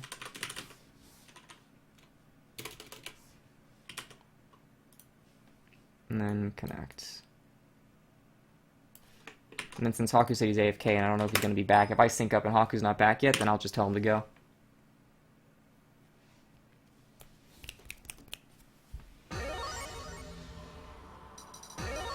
If I ever organize an event, I'll put a German flag next to your name. Yeah, go for it, dude. Or you can put an American flag. I think I'm an honorary German at this point, but... I think my icon and challenge for a while was an American flag when I was doing Elios tournaments and people were like, what the fuck, is there some American in here? And I'm like, oh yeah. Okay, I'm back. Alright, you're back? Okay. I told them to go just now though, so you're gonna end up speeding up. So I said that if it synced up and you weren't back yet, I was gonna tell them to go. So you're gonna be moving at super speed for a while. Don't mind me. I'm still watching the stream. Alright, so here we go. Gwyn on the f-vaki and Berschko on the c-hisui. Let's see how this goes. It's going to be one of those matches where, oh, look at that. C-hisui does have the ability to kind of restrict airspace by throwing those pots, but with the amount of mobility that Gwyn has, it's like, nah, Gwyn can just move right away from that and keeps up relatively. Going for those pit loops, bringing him back down. Actually gets the hit, going for more pit loops. 4.3k, 4.6k, 4.9k, going in over the top right there, and look at that. Hisui's already almost dead. 78 seconds in, he's only gotten hit by like once, and that's just what f-vaki does. There you go. Second hit, catching Hisui's landing after he swings and misses, and it's going to be a perfect coming out of f-vaki. The amount of damage f-vaki does is insane. Like, we already have a second game. Man, I don't know. Some people say things like, you know, I think it's okay that f-vaki has an infinite like that because it's hard to do, but I don't think that, like, just because something is hard to do means you should get, like, a fucking infinite. Like, I feel like a character's difficulty should be relative to their, like, their versatility. Like, no, if a character is simpler, they shouldn't be worse than more advanced characters. But having difficulty that stems from having more tools and more options, which naturally means more wrong options you could choose, but at the same time, more ways to approach situations. I feel like having a character that's difficult in that regard is fine. But if you're just like, yeah, no, I mean, it's hard to do, so it's okay that it just, like, one-shots you, I don't know about that. Like, I don't know if I'd say it's a balance, but she definitely fulfills her. She definitely fulfills her. You know, her what's it called? Her trope as a glass cannon.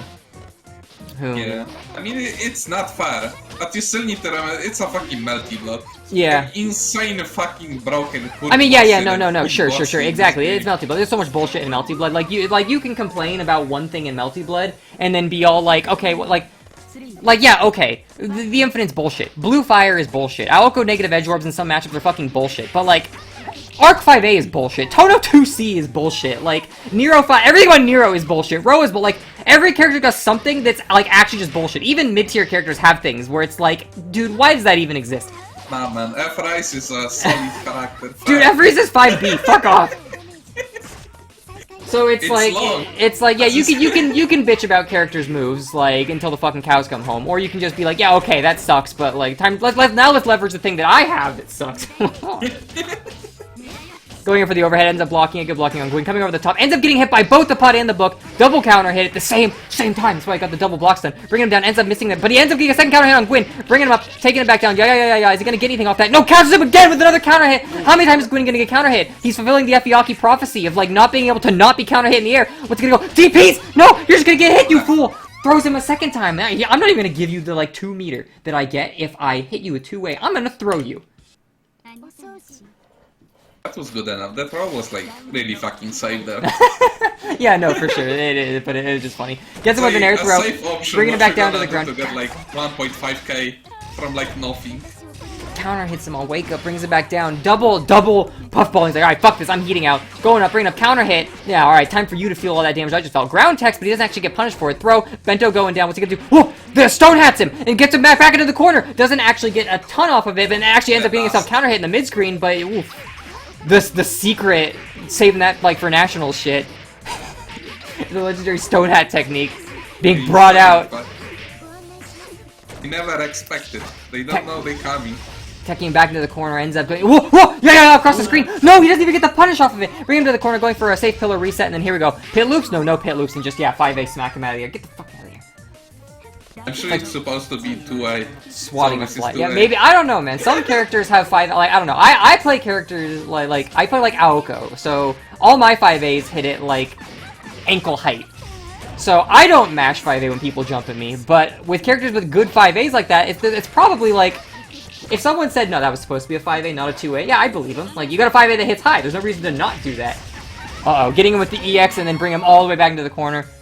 Fast round, 75 seconds and already down. Here we go, last round. Potentially, can Hisui overtake the little mosquito that is f-vaki? Jumping around, controlling the ground with pillars, but he jumps right over it. Oh no, but while running away trying to protect the space, he went for a charge table, I think, and he ended up getting hit. 4.1 damage. Oh no, pillar controlling the ground space, hits him, but he doesn't able to get a combo off it, which is good. Just kind of like protecting that space. Aki doesn't want to go in. Like, yeah, I see the dust. I see what you're trying to do, Hisui. I don't want to get hit by counter hit. And then, oh no, but he gets hit by the counter hit anyway. Brought back down. No real confirm, though. Dust trying to maybe catch a dash out. Doesn't really get him. Going up with the book. Misses Aki dashing around. So right now, you've just kind of got this situation of, like, Gwyn's got that health lead. And he's like, I don't need to go in. And Hisui needs to go in. But at the same time, like, Hisui will eventually, with the tools she is given, be able to punish Aki for doing something trying to play too evasively. So he's got to kind of, like, shift between that offense and defense mindset. Really fluidly to make sure that he can not give Hisui too much space, but at the same time not mess up and ends up getting hit. Put that into the corner, being brought back. Hisui trying to protect that mid-screen, going into a heat. No! Instantly! But no! The F move! Zero landing recover. If that was c-eur H move, he would have gotten hit by that full damage. No! Wakes up throw! Speedy Dragon coming out in here. Shields, and he isn't able to punish it, but no! It wasn't an EX shield. Speedy Dragon special, man. Second game, gonna end up going to Gwyn. Yeah, Speedy's the only one who throws on wake up. Fucking sassy dragon. I'm like, I think it's like, I think I will, like, even when I try to do the thing where I, like, am baiting a DP, so I block and then throw a couple frames later to, like, you know, throw them if they block and block if they DP. Even then, Speedy somehow throws me and I don't end up breaking the throw. It's insane. And at least they don't get a full combo after throw. Speedy says he doesn't throw on wake up, but not only does Speedy throw on wake up, he air throws on wake up. He gets him sometimes, but sometimes he'll just rise an air throw, and it's like, alright, Speedy Dragon, XX, 14, let's settle down. Ends up, oh, so we got right here, f-vaki in the corner, not looking too hot right now. Half his health, oh no, counter hit, is that going to be enough to kill him? With the damage Hisui has, that's probably going to be enough to kill it, and yeah, look at there. It's a kill. The low health that f-vaki's got, and the high damage that Hisui does, yeah, there's no way Aki was going to be coming out of that. Uh-oh, looks like the stream is slowing down a bit, let me check my fucking thing. Hisui on that fucking nail grabs your fucking neck and hits your head is he gonna on a fucking floor, like neck breaking you. Gwyn knows that if someone hits you don't want to ground tech that, it's easy to punish, and then Berschko takes the burst as well and doesn't ground tech. Trying to maintain that slight health lead he has, but he's going to be taking chip damage from the pit loop, so no! Coming back in, jumping over, side swapping him, getting with the JB on the way back down. Table coming out, but not actually hitting him. Yeah, throw a co-hanger at him, keep him away, but no. Backdash into 5, no! That's going to hit him, bring him up, take him back down, counter hit in the air. Is this going to be enough to open the puffball misses. Hisui goes in a heat, but it ends up missing, and instead of trying to salvage, like, some health back, he just goes into the trying to go for a punish, which, you know, I can see why he would do that, because he wasn't going to get enough health back to really be able to survive an extra hit anyway, so maybe just use the meter now, try to maintain my safety. Hisui playing back already, like, alright. When I try to aggress on you, I kind of get hit, so I'm gonna make you come to me. Right now, our health is even.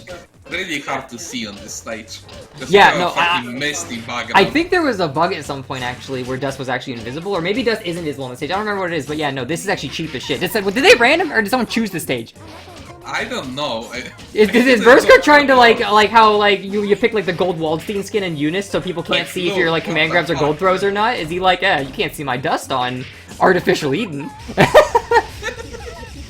Here we go, gonna go for the pit loop. How much damage are we gonna get out of this? Let's see. Oh, ends up dropping the pit loop. 4.3k though, still good. Hisui does have that slight health lead though, and he can go into heat to get the health back if he needs to, whereas f-vaki still is going to have to get that 300 meter, which isn't really too hard to do. But no, is that actually going to confirm? No, it's not going to confirm. Ends up losing the meter, jumping in, has to take the lane and recover, because I think he threw a 5A, and Aki just gets him with his own 5A coming out. Controlling ground spears the pillar, and that's going to be enough to finish him off. Second game gonna end up going to Gwyn right there. Was it 2-2 or 1-1? And it's 2-1, yeah, Gwyn won that. I think I slept like one game. No joke. Alright. And then callouts.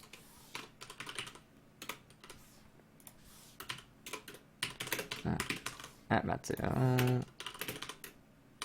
On stream. So we'll do Gribo versus Matteo now on stream. It's gonna be what did Gribo play? Because we know Matteo's gonna play his oh yeah, that's right, Gribo was f-aoko. Oh, the fellow Aoko player.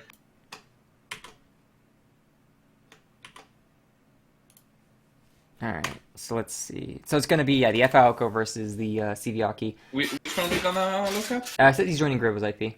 Okay.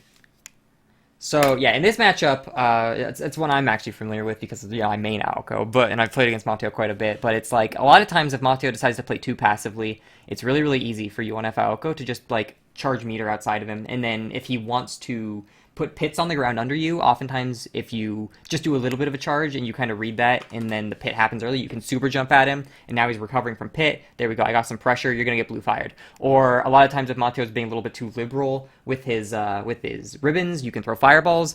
Playing around fireball with f-aoko is really strong. It's so good for me. Just running under. Like if Matteo's going to keep doing ribbon, just being able to run under him and then throw a fireball. Like, even if the fireball misses, Matteo's probably not in a position to punish you for it, and if it ends counter hit or it normal hits, you're just constantly chipping away at him until you can play back with orbs, and Matteo's going to have to be forced to approach you. Like, Aki doesn't deal with proximity orbs incredibly well, and so with fireballs, it's really easy for you to just kind of create a couple of orbs, and if you know with Aoko, with proximity orbs, you protect orbs and the orbs protect you. That's how it works. Like sorry, Matteo. Because backseat gaming here, no problem, bro. like proximity orbs themselves aren't powerful alone because you can just swing into them and kill them, and there you go, they're dead. But the threat of swinging into one to kill it and having Aoko protect it and hitting you, or the threat of going for Aoko and having the orb protect her, is what is scary about it.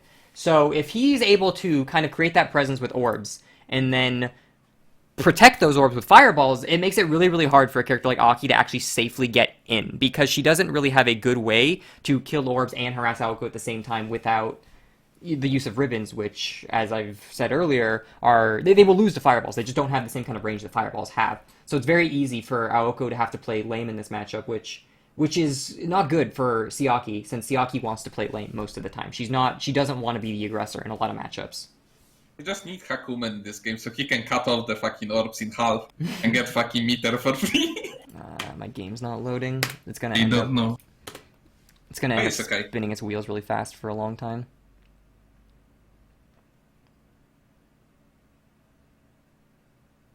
Let's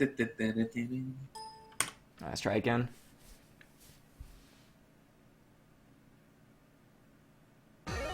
Okay, maybe we're gonna read some chat, man. There we go, now it's announcing. Let's see if there are any fucking funny questions. I ignore chat when I'm commentating. I don't need anyone saying, "This guy sucks," and having me get self-conscious and be like, oh no. I learned from, this is advice Jam gives. He says, when you're commentating, he doesn't look at chat, because it's really easy for someone in chat to be like, why didn't they bring up that interaction between, like, whatever happened there? and then Seijin will be like, oh shit, did I not bring that up? And then when he gets downtime, he'll go back and like try to address that, and then he misses something else. So he's like, I don't give a shit. I ignore chat if I'm actively commentating.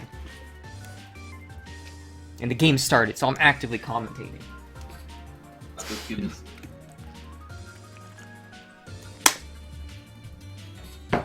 You're completely right with that. Like, What's up? I mean, I'm saying you're completely right with that. Like reading chat and then trying to go back to what happened and try to comment like that is useless. Mm-hmm. On top of it's, oh, sorry.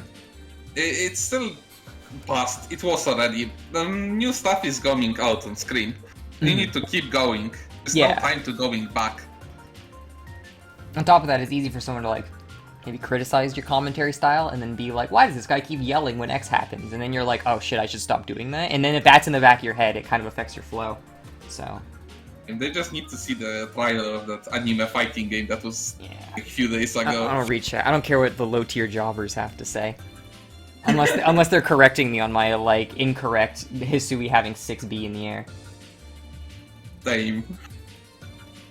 Oh man, it's gonna sit here and just go fast forever. So for me it's okay. Well yeah, but mine like black screened me twice when I was trying to get in. Same.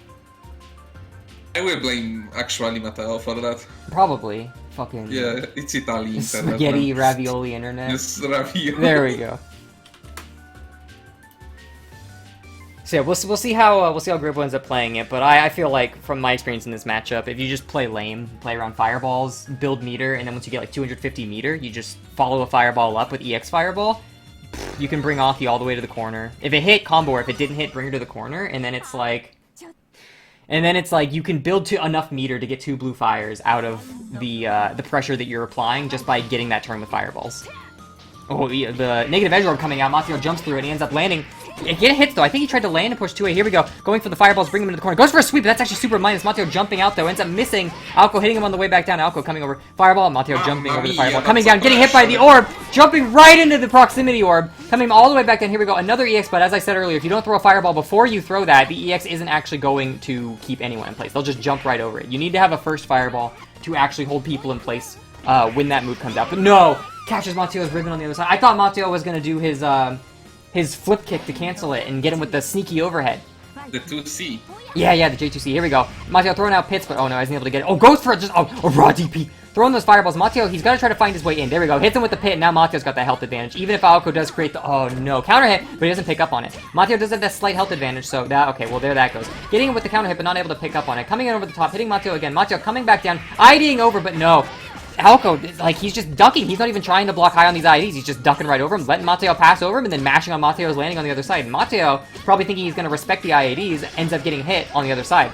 Getting a combo right here now, though. 2.3, 2.5k. Bringing Aoko down. Gonna get some good Oki here with the pit coming in. No, but he misses the command grab, and Aoko just mashes right out, throwing him back down. What's he gonna do here? Another EX fireball, but no, Matteo respects it. Doesn't try to jump out of the way. Ends up getting knocked down, and oh, reversal command grab.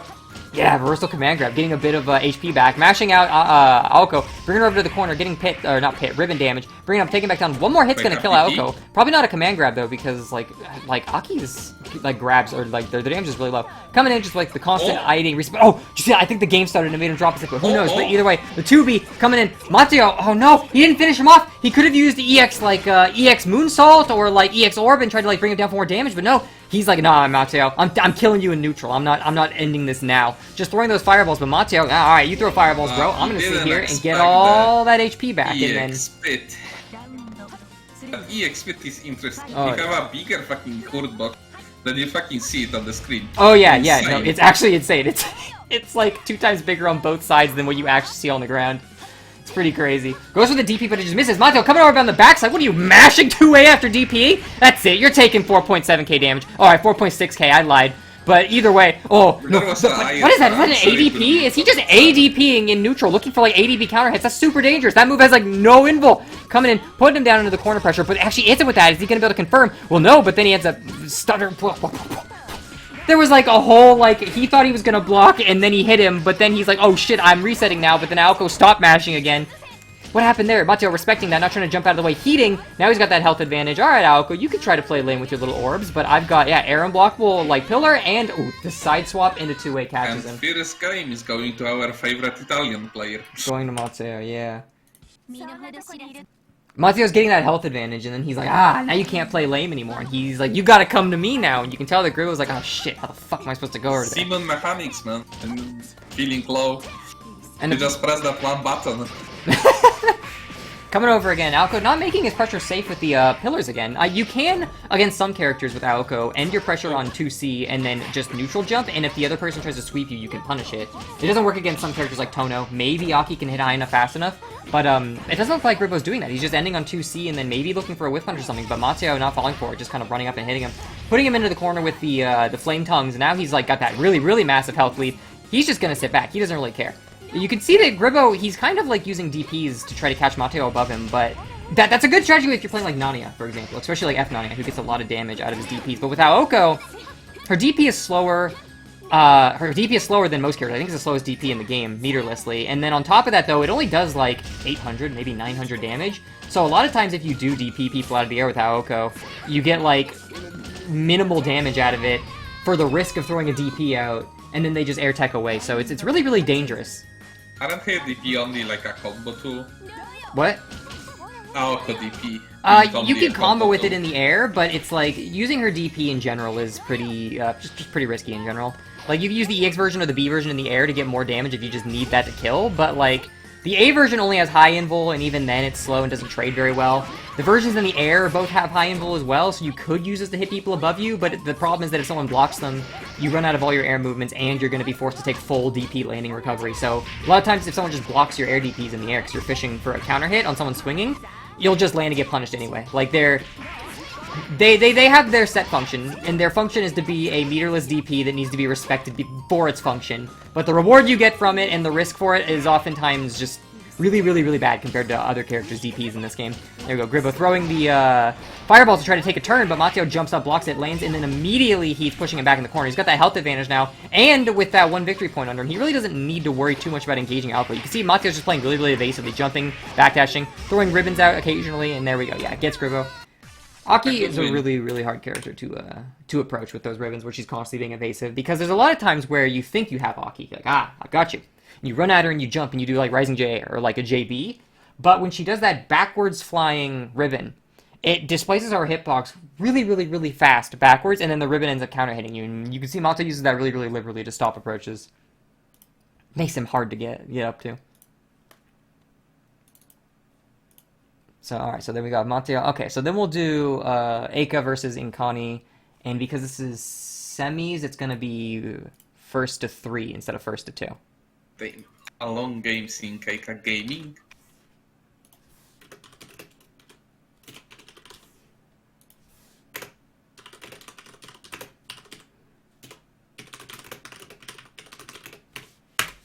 Alright, yeah, so we'll get Eika versus Ikani now. And then, oh man. Alright, so should we make Eika Russian again, or should we make him like French this time or something? Who? Eika. Well, Eika make French? Oof. I don't know if this is better to be British, man, at this point. Okay, alright. So make it Eika British? Yeah, we can make him British this time. Alright, cool. Eika's British this time.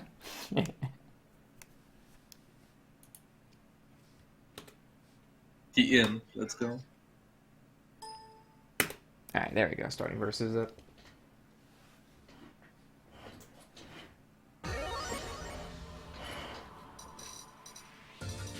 Alright, and then let me look back, and then does the Pokes has any Waras in the bracket? No Waras. Oh damn, Eika gonna be playing the h-vaki. Alright, they're good to go. h-vaki versus the Ikani c-hisui. It's pretty obvious in this match, right? I feel like the h-vaki is going to be the aggressor. There aren't many matches where h-vaki isn't going to be the one aggressing on someone. She's like one of the fastest characters in the game. Maybe not the fastest as far as like, you know, movement startup goes. CV Scion's grounded movement is probably some of the fastest in the game, if not the fastest. But like h-vaki's ability to move quickly in the air and like cover distance once she's gotten that momentum that might not be as fast as c-vaki or CV Scion's She's easily, arguably the fastest character in the game. Putting Ikani in the corner right now, doing some pit loops, trying to build some meter, but there we go, ends up getting hit by H-Moon Heat, perfectly safe, brings him out of the corner, dodges the chair, gets a punish, but not able to fully confirm off of Eika, just kind of, look how fast he can do that. Like, after, like, the startup of his grounded dash isn't as fast as, like, CD Scion's. But, like, once he does start moving, the amount of distance he covers, I think it's probably actually faster than CV Scion, funny enough. So CV Scion's got that really good, like, pressure because of that redash, but, like, v-vaki's got that really good, you know. What you gonna do in that fucking pressure?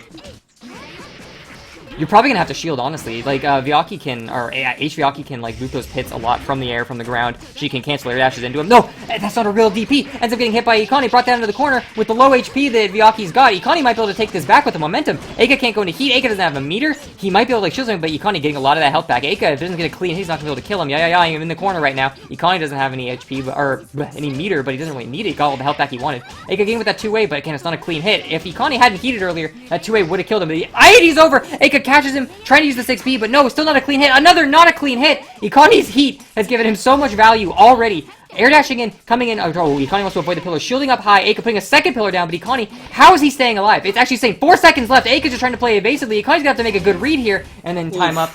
Eika ends up coming out with that first game. The time gamers. So here we go, Eika playing a little bit passive right now, trying to get a read on Ikani gets that first hit with that barrel, so Eika's going to be the one to approach. Eika, he's fine with that. He was already planning to be the one to approach anyway, taking him down, going for a pillar. Oh, you're going to try to dodge on wake up? Yeah, the delay pillar going to catch that, bring him all the way into the corner. How much damage is he going to get? I'm going to say 4.3k-ish. Let me see, there's the 4.26k. Yeah, alright, so about 4.3k damage. Here we go, bring him into the corner.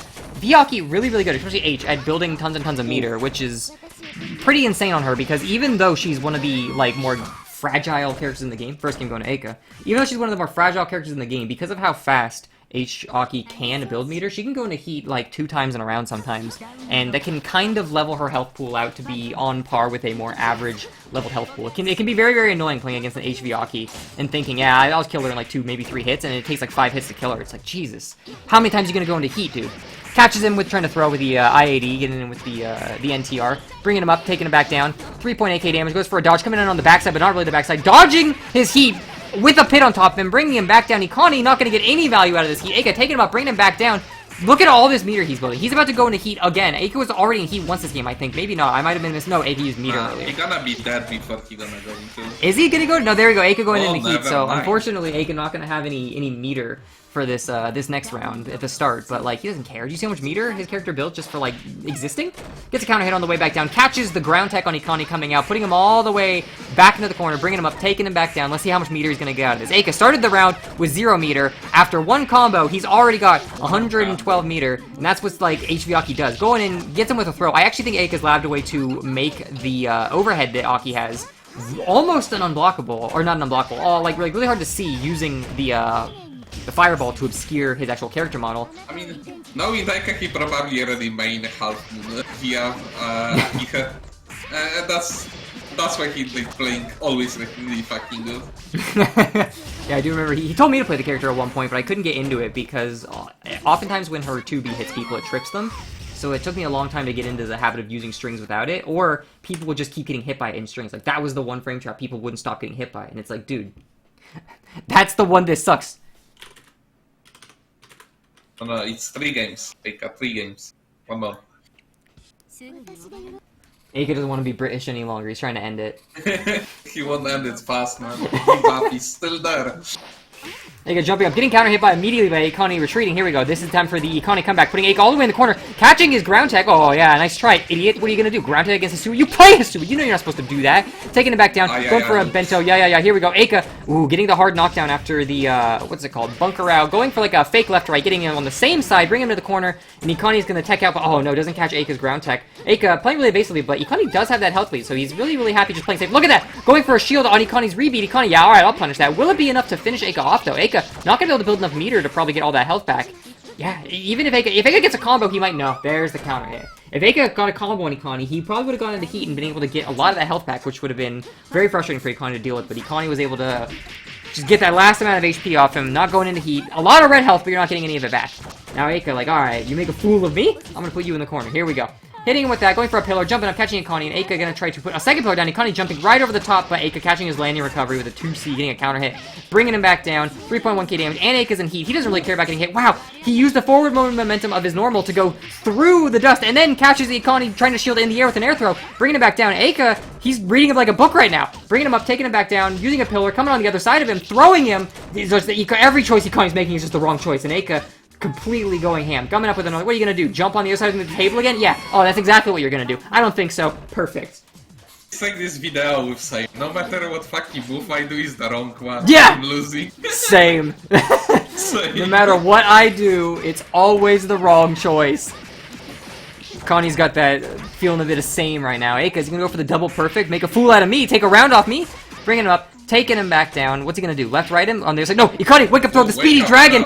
Oh no! Okay, ooh, not a speedy dragon, because he's the one oaking, but there we go. The strike throw with the Oki. Bringing him up, taking him. No! Ikani missing Eika coming over the top of him just barely, and now he's in heat. Gonna get all that red health back. Ikani got him with a couple of throws, and it just amounts to nothing. Eika gonna get all that back. Going for the dodge, it ends up Ikani blocking on the wrong side, getting hit by the pit. Eika not able to pick it up though. One more hit's gonna do Eika in. But no, Ikani countering Eika on the way down. He is in max. He could go into blood heat. I don't think like Hisui even wants to go into blood heat, but he does need that health back soon. Maybe he's gonna wait for the 100 meter, try to get a little bit more health regeneration out of this. But no, he's gonna go into blood heat immediately. Throw that pillar, charge it. No, Eika's gonna jump right over it. He's trying to get what he can out of it, but Eika, no, not a good situation to have used that in. At that point, maybe wanted to wait for the 100 meter, but maybe, I don't know, maybe he was thinking he'd charge it. Who knows? And then Eika coming down the left side, left, right, yeah. Block on the wrong side, unfortunately. It's a crazy mix-up that h-vaki can do just because she can move so fast that she can just put a pit down over it and then, like, at the top of the screen, just, like, air dash back and forth, left, right, and then pop the pit. And if you're not blocking the right way immediately, it hits you. It's like when, the jumping C of v-akiha is really fucking strong. The V-sign one. What? Wait, what happened with... What did you say? I'm saying that the jumping C of v-akiha is really strong. Oh! That looks like a V-side. Yeah, no, it's actually insane. It hits behind her, it hits like above and in front of her as well. It covers some pretty insane angles. Alright, so let's see. So now we're gonna be doing Matteo, versus she Matteo. fucking have cocaine problems. Fucking zooming around.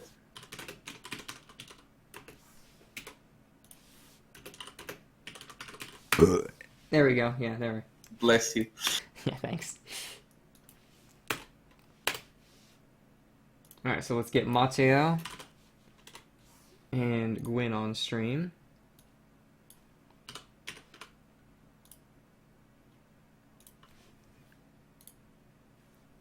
Whenever they decide. And look, I got their flags up. Oh, yeah.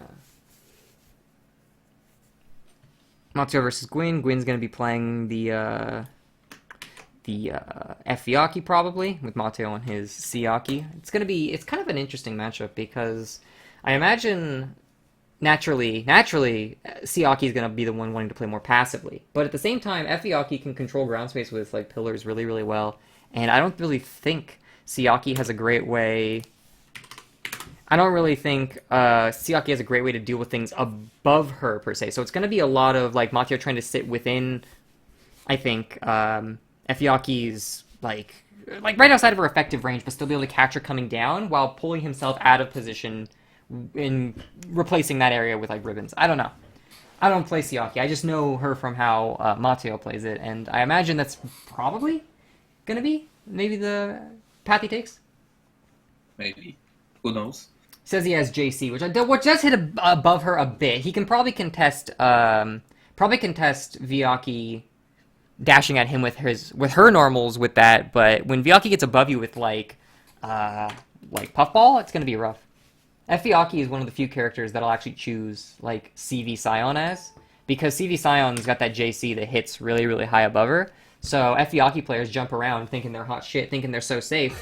Oh, look at this CV Scion, that character sucks. And then I just like jump into him with JC, and it's like, how many times are you gonna get counter hit trying to stay above me? Let's find out.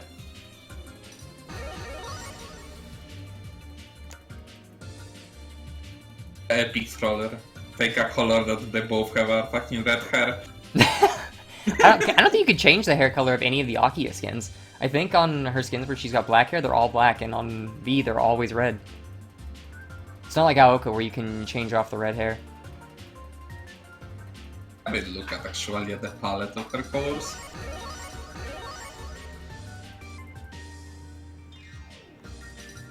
Akiha color 21 has blue hair. Oh, it's like teal. Okay, yeah, it's not like black, but okay, they're good to go. But it's not like super different colored. Same. They're all basically black hair. Yeah, they're good to go now. Looks really close to black. No joke.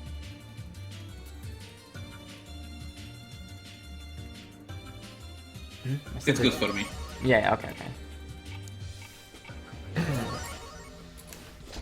Alright, let's see. Damn, they have the same, like, starting stance and everything. Here we go, so Matteo coming and trying to capture— Oh! You can tell, here's the thing, full moons don't have landing recovery, so the fact that Gwyn got hit upon landing, you can tell he landed then tried to mash a button. Despite the fact that Matteo landed before him, there's the f-vaki mindset. I don't care where I am, I'm gonna hit these buttons because I'm f-vaki. What are you gonna do about it? And Matteo's like, well, I'll tell you what I'm gonna do about it. He hits him, puts him in the corner, blocks the puffball, going back up, but no, ends up getting air throw, brought back down. Gonna get put down in the corner. 2.1k, not a lot, but he is gonna be put in the corner. Here we go, now we're gonna start doing pit loops. Going in, Matteo just mashing 5-8. Yeah, I'm not gonna respect that. You think I'm gonna respect that? No. Not even gonna give you the chance to build that momentum. Pit's going down, he's gonna push Gwyn into it. Yes, but Gwyn hasn't really been able to. There we go. And now what's he gonna do with that pit? Still nothing with the pit. Does the pit— I don't know if Aki's pit drains meter the same way c-vaki's does, but I wonder why Matteo kept the pit there. I feel like maybe he would have, in other situations, pushed him into it and fucking then— high the pit fucking hit here. Insane. Yeah, no, if you actually look at it on the wiki, it's super high. Matteo got a ton of red health, but he's not able to get any of that back. He's getting hit too much by— Oh, where's he gonna go? Archer! It completely misses the actual, like grab part, but it does avoid the puffball, luckily. Gwyn goes for an air throw, ends up missing, but Matteo isn't able to finish him off. Next hit's gonna kill whoever of these people makes the first mistake, and it looks like Matteo gonna IAD in, misses normal, and Gwyn's gonna respond with his own IAD in, hit Matteo over the top of the head. First round gonna end up going to Gwyn. So Gwyn playing back, looking for his opening, and Matteo doesn't want to be too liberal with these ribbons because with how mobile and like such good the good angles that like f-vaki can take, you mess up ribbon once, and f-vaki's really she's very capable of just going above that in angles where a lot of characters couldn't come into, and then hitting you and getting full conversions off of it. So Matteo trying to like not play too aggressively and like overcommit to anything, but at the same time. And because he's not throwing out as many ribbons as you might normally see, but he gets put in the corner early, and now he's going to have to be the one to approach, which is not the situation he really wants to be in already. Getting approached, coming back down, getting hit with the puffball, and yeah, 2k damage. That's the first game for Gwyn.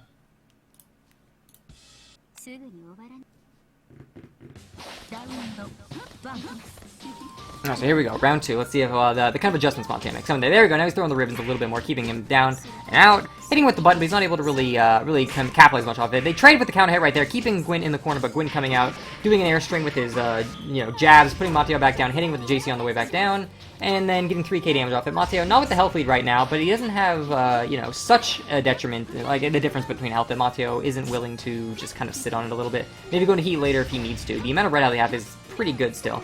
Protecting himself with pillar, but with pits, but unfortunately, f-vaki sits on the outside, sent the pillar in to patrol that ground space from the air, and then Matteo, oh no. Oh, he gets pushed out of the corner, coming back all the way to the other side. Not enough to kill him, but is Matteo going to go into heat, or is he going to save his heat for next round? Because if he uses heat now and dies, that's going to be the end. He's not going to have any meter for next round. He's going to have Gwyn. Yeah, okay, he's saving the meter.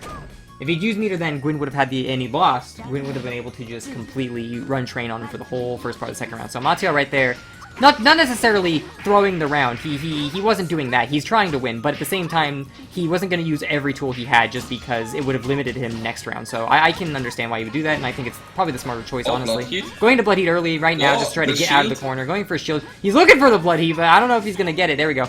Yeah, just going in with, like, TK ribbons for the extra plus frames, because Blood Heat's about to run out. Might as well. Oh, gets knocked down with Puffball, and then, oh, Gwyn tries to dash in, landing a little too far away, and Matteo not respecting it. Like, alright, I'm going to check that dash and bring you back in. Misses the air throw, but he does get 4.2k. Gets a counter hit. Is this going to be enough to kill him?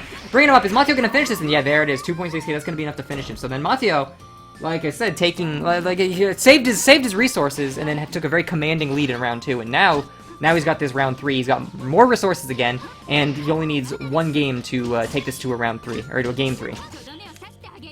And I'm gonna block that pillar. Oh no, shielding, but oh, cancels out of it. Doesn't get hit. I thought Gwyn was gonna go for the throw, but no, Gwyn probably didn't react in time to it. Ended up getting with an air throw, bringing it back down. Matteo gonna take full damage here, 2.4k with Puffball. Landing on, man, I thought Gwyn was gonna be on the left side, and ends up on the right side. What a wonky character with weird hitboxes, but Matteo hits him out of the air. Doesn't confirm off it, though. Gwyn always, like, get this really annoying floating height that makes it really hard for Aki to confirm off of.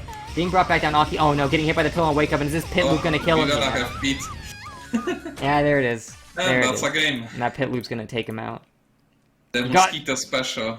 Man, those pillars are really, really, really hard to deal with. I've had some f-vaki players tell me the way you're supposed to deal with them is you're supposed to shield them. But I remember playing as Ofan c-vaki, and Ofan is like, don't listen to he's like, don't listen to f-vaki players. Ofan was like, they don't even know how to play their fucking character, obviously. He's like, don't shield this shit. He's like, if they do the safe version of it, they can punish you for shielding it at, like, any height. He's like, don't do that. He's like, on top of that, it's inconsistent. Because half the time you shield it, it'll shield every hit. And then the other half of the time, if you don't manually shield every hit, it clips you, counter hits you, and then they combo you. He's like, there's times when you could get away with shielding it, but he's like, shielding it is not the best choice by any margin. That's what Ofan told me. He's like, if fucking f-vaki players unironically tell you, yeah, man, you just gotta shield it, that's how you deal with it, he's like, they're like lying to you because they're trying to get free wins. Don't do that shit. Getting you the best tips too, so they can fucking win. The fake tips. Oh no! What happened to Haku? He just said something about deeps and then left. There he is. Oh, damn that. I say I got attacked by a fucking Italian spies. Man.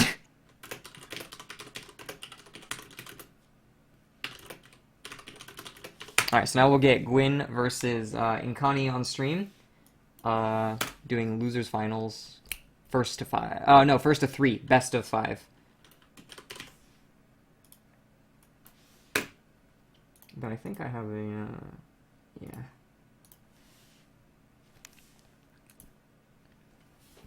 And then after this, it's gonna be, you know, Gwyn or Ikani in Grand Finals versus Eika. And whoever Eika decides to end up playing. I think Eika won the last tournament, if I remember. Yeah, he did. Gamer. Blame Skeleton. He said, yeah. Did Skeleton say to shield it? Yeah, alright, I blame Skeleton. Half the time you shield f-vaki pillars, like, you have to, like, manually shield every hit, because if you don't, then it just goes, pwah, and hits you. Or you shield every hit, but then the f-vaki is like, oh, okay, I guess you want to be in a shield state for the next 40 frames. Oh, okay. And then they just run up and either throw you or mix you or something. Like, if a f-vaki player tells you, yes, you should be shielding pillars, they're pulling one over on you. They're pulling a fast one on you. Pillar is inconsistent, I agree. That's like me telling people, yes, you should definitely try to shield blue fire, because if you successfully shield it, I'm gonna throw you. And if you don't successfully shield it, you're gonna get hit, because it's like, the orbs pop in such a sporadic way that, like, you can't successfully shield blue fire consistently, and if you sit there and mash, you're gonna fail it. But if you assume it'll hold for you, you also fail it half the time, like. I mean, you can mitigate the damage you're gonna take from blue fire if you shield it, I guess, because the only option Aoko has at that point is to throw you. But, like, if you do shield blue fire, also know that there is a very good chance that your shield will fail, you'll get counter hit, and you'll still eat a full combo. It's cool for me. We can start it. Alright. I'm not gonna lie.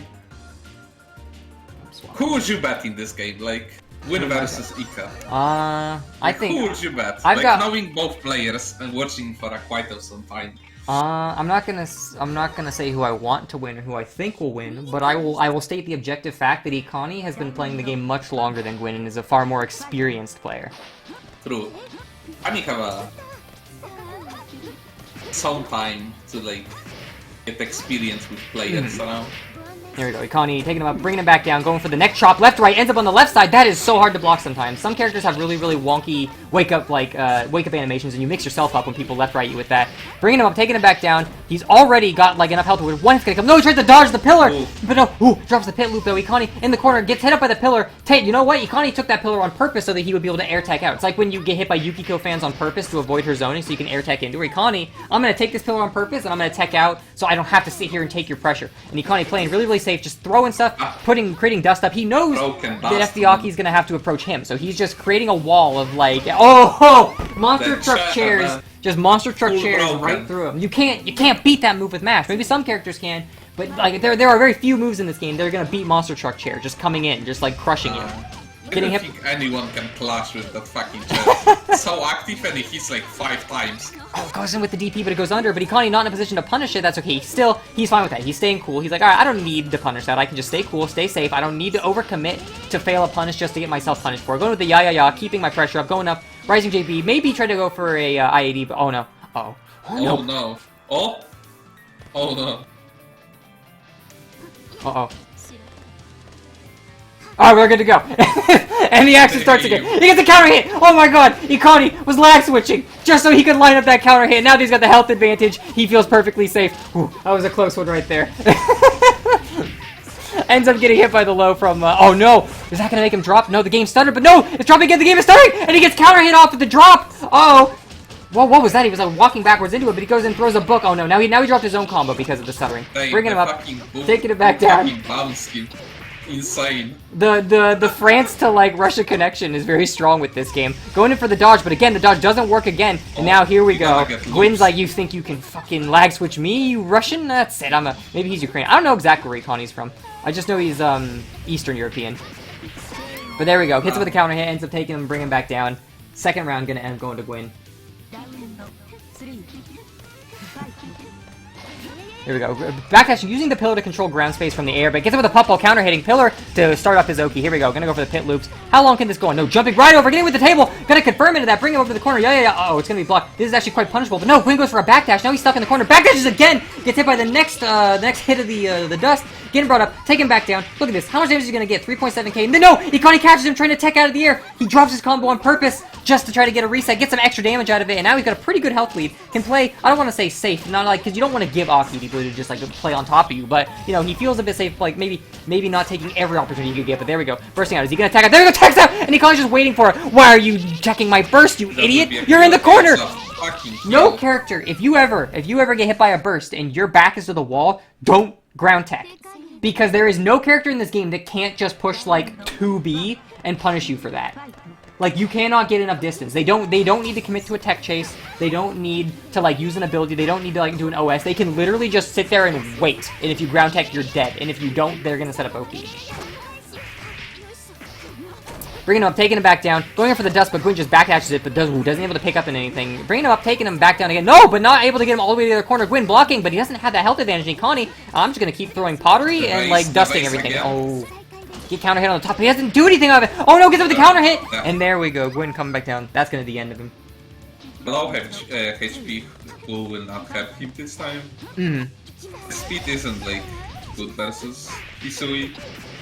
Yeah, well, Kisui's really fast as well, so a lot of times, even though she can't move as far as you can, as fast as you can, she can match your speed a lot in those short bursts, so... Yeah. It's really... whoops. In the 3C miss, this is a really good button. It's technique if you hold it, it creates like a fucking bubble under you, and you fucking slip on it. It's insane. Ooh, run up, backdash, tries to throw him on wake up. Poison? And then he gets him with the air throw, there we go. I mean, I see why he went for a throw there, but that, like, they gotta go one more. I'm not even sure if the EX Bento Poison can, like, kill you. I don't think EX Bento Poison can kill you, no. It's like, it can still bring you to 1 HP. Yeah, like Wara Black Crack. It can bring you to 1 HP, but it can't actually kill you. There we go, taking him up, bringing him back down, all the way to the other corner. Invalid, but still 3.5k damage is really good. Then he goes, shields the pillar. Oh, he's taking Skeleton's advice, and look, it's working out for him. Oh no, but he gets hit by the second pillar, getting brought all the way to the corner by the f-vaki. Shielding, coming in with the ya, bringing him up, not able to take him back down, but he's still got way more damage counter hit, and this is going to be a big conversion right here. Going in, bringing him all the way to the corner. How much damage is he going to get off this? I'm going to wager like 4k damage. He's going to get pretty good amount. There we go, with the invalid combo, but you can tell Gwyn's not air teching because Hisui players always drop their combos, and if you air tech, you get hit when they're trying to finish their combo. And then you take like 8k damage. Here we go. Gwyn coming with the DP though, ends up getting him, bringing him out of the corner, but he has a lot of red health he's not going to be able to get back because he's spending a lot of this meter right now. So he's going all in right now. Is he going to be able to kill him off of a pit loop? Is he going to be able to kill him off of his next pressure string? That's kind of what he's got to hope for right here. And Ikani does have that meter to go into heat if like Gwyn doesn't have to come in, but he's just chipping him down. One more hit's going to do it, and there we go. IAD's in and continues the pit loop instead of mixing him up. Ikani expecting the mix up, ends up getting hit by the next part of the pit loop. Going to be first round going into Gwyn. Ikani just kind of like playing this Okiwaza game over there, like throwing stuff out a lot earlier, trying to like get some predict. There we go, gets him with the counter hit pot, but no, he already had the second pot coming out. But there we go. He's gonna go back to what he's doing, throwing the pots, playing some Okiwaza with these normals, trying to kind of like, oh no. But he just stood there. He threw the second pot, and he just stood there. Luckily, he didn't get a huge conversion off of it. Now he's gonna start bringing him all the way over to the other side. Bring him down with the book. Ground text doesn't get the punish, but ooh, that's a really risky thing to do right there. Going for the ya redash and going for a throw. It doesn't work, but throws are plus on fucking whiff, and he ends up missing the DP. Ikani blocks it, bringing him all the way back down to the other corner. Left, right, going for the right. Gwyn blocks it successfully, and Ikani monster truck chair in, resetting with dust. Going for the IAD, faking it to go for a throw, and then Gwyn runs up. Ooh, throw break. Gwyn's still in the corner though. Air throw, and that's gonna be the next round going to Ikani. Broken at the end. Next round can finish it. Ikani just needs to take one more round. He's going to go to the finals against Eika. Uh-oh, but getting hit by the pit. Controlling that ground space from the air really well. Bringing him up, taking him back down. Already, half his health is gone. And now Ikani gets it with the counter hit on the table, though. Ooh, not able to get a big combo out of it, but he will get a bit of damage. Maybe bring him down. Try to maybe force some kind of tech, but not. Tech out of the air, not able to punish it. Now, also, Vyaki right here in max mode, so he could burst. No! Gets the burst baited! Can't even go to blood anymore. This is 0 meter. He's not going to have any health regeneration for the rest of this game. So it's in a really dangerous situation. Is this just gonna kill? Is this just gonna kill him? Bring it off, taking it back down. No, he fails it. Naki comes back down, hits with the nade, but he doesn't pick up on it. Another counter hit. Is he gonna burst? He baits the burst though, bringing him over to the corner, taking him up in that second round. Third game gonna end up going to Gwyn. Ika scammed him fucking self from a winning round. So fucking unlucky. That one drop combo and then just scramble after scramble. He just couldn't get it, and he finally ends up getting taken out by him. That was the perfect time to bait that burst, too. He waited just long enough. Like, I tend to bait bursts way too early, so I would have launched him and immediately, like, jumped, like, forward, then, like, jumped back or something. But, no, he did the first half of his air series and then jumped. It was a really good burst bait on Gwyn right there. Bringing him up. This is the last game of losers, am I right? Yeah. After this is Grand Finals. I kinda wanna see c-hisui versus half-hisui. The Eika fucking special. Maybe, I don't know. Eika said that playing Hisui is a lot of fucking work, and he doesn't like to play it as much as other characters nowadays, but maybe we'll see it, who knows. Going for the shield on the pillar again, shielding the ya, and he's getting punished for it. He's just playing really safe, like, alright, you're gonna throw pillars at me, I'll put myself in a situation where if I shield the pillar, you can't actually aggress on me from the air, and if you come to the ground, the only thing you really have is throw, and I'm gonna ya out, which is something that's relatively safe, unless you catch it startup, but that's kind of some weird timing you're gonna have to make a read on to get. Here we go. Gwyn taking him up, bringing him back down. Hisui does have max, so if he gets hit, he will be able to burst out. But then Gwyn going into initiative heat right there, trying to get a mix, but it doesn't successfully open Ikani up. Going for that throw. Ikani, the speedy special wake up rising air throw, bringing him up, taking him all the way back down. I didn't realize Speedy Dragon mentored so many people this fucking tournament. I've seen so many wake up throws and wake up air throws. They never expected. Yeah, I know. Speedy sharing his kraut wisdom with the rest of the world, and they're using it. They're like, I don't know why Speedy did. It's like the ShamWow commercial where they say, like, you know, the Germans always make good stuff. They're like, those krauts know how to fucking... they know how to wake up in melty blood. Here we go. Put him in the corner. Heat to get some of that health back. Bringing him up with the ladle. Taking him back down. Going with another ladle. EX dust to get that pressure back. Going in. Neck chop. Gets him, but it doesn't know. But then he cancels the next move into the monster truck chair and ends up hitting him. So that third game gonna go to Ikani, and Ikani's gonna go grand finals against Eika. You're gonna get a rematch.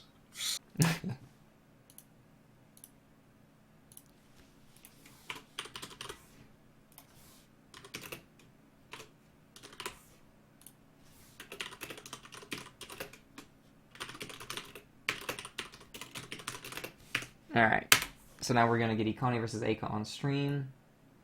Ikani, and then Eika, 0, Eika's winners bracket, Ikani's losers bracket, or I'm sorry, not losers bracket, second chance bracket. We wouldn't want to offend anybody. Then what flag you gonna put this time on Eika? Yeah, already was Russian. Yeah, what's Eika gonna be? Eika's been Russian and British. What should we make him next? Let's make him... Chinese? Oh, yeah, Chinese! Social credit country, let's go. Yeah. Eika needs to farm his social credit. Winning this tournament will be a great victory for the homeland. Exactly, we need to boost our social credit one day. Yesterday he accidentally referred to Taiwan as a country, and now he needs to win the tournament in the name of the glorious leader to, like, get that social credit back. Exactly, the sunset emoji right now.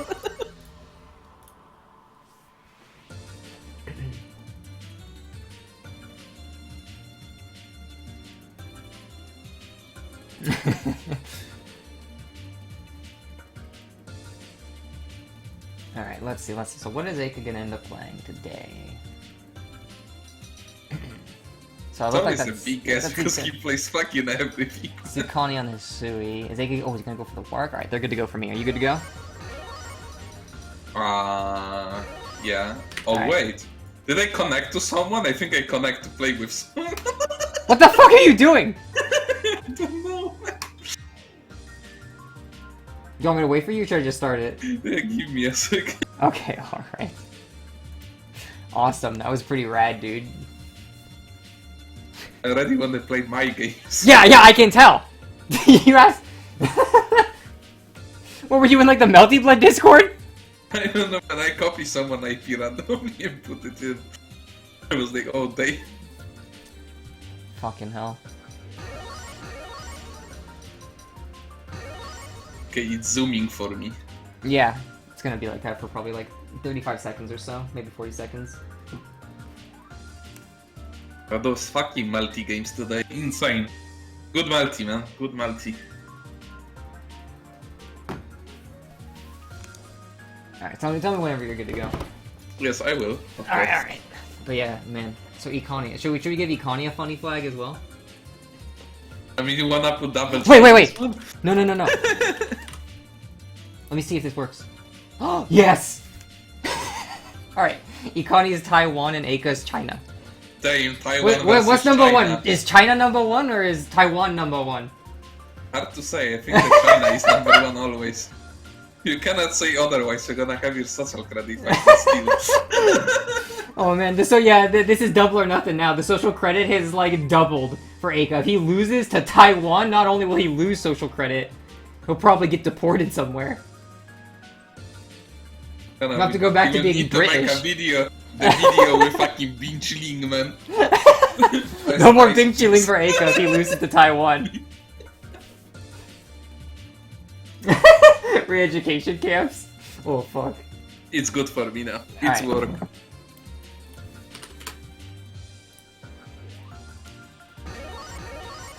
So he's gonna play h-akiha. Alright, h-akiha versus the c-hisui. Randy, select. Let's see what map we get. Alright. Here we go, grand finals. Eika versus China's Eika versus Taiwan Inkani. Alright. Let's get going. Eika already jumped this up. Remember from like when Eika and CC played this character in the past, something that like h-vaki does really well is her JB hits directly below her, but because it hits like in the center of her collision box, she can left-right you with it really effectively. So it's not uncommon to see h-vakis just kind of float above your head and kind of drift after they're hopping around and making it really ambiguous what side they're going to land on and making it very hard for you to contest it as well, because oftentimes if you try to like jump in Rising JA, you'll just jump with your back turned to them, or maybe you try to rise an air throw and your back turns to them. Like, depending on when they're drifting and when you decide to jump, it can make it kind of inconsistent to a catcher. Oh, is it JC, not JB? Alright, well, JC.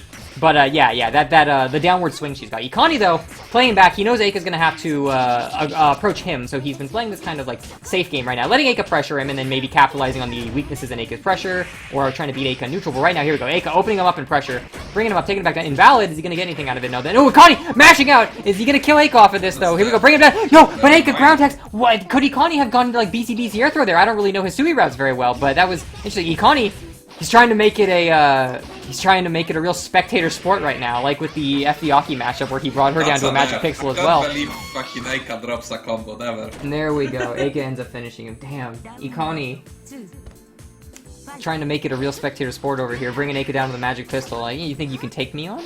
There we go. Goes for the sweep, but misses. Eika doesn't whiff punish it, though. Ikanistea throwing that high. Eika ends up... That's what you'll see Eika do a lot. If there's something in the air you can shield, is Eika will shield it, and you can buffer your shield counter the entire time you're airborne if you shield something in the air as a C or an H-moon character. So, Eika will oftentimes shield those things, and then wait till he's all on the ground, and he will do the shield reversal, or the shield counter.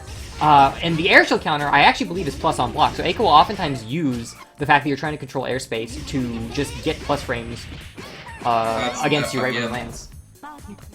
And then, yeah, I'm talking about like, some dumb shit while Eika's...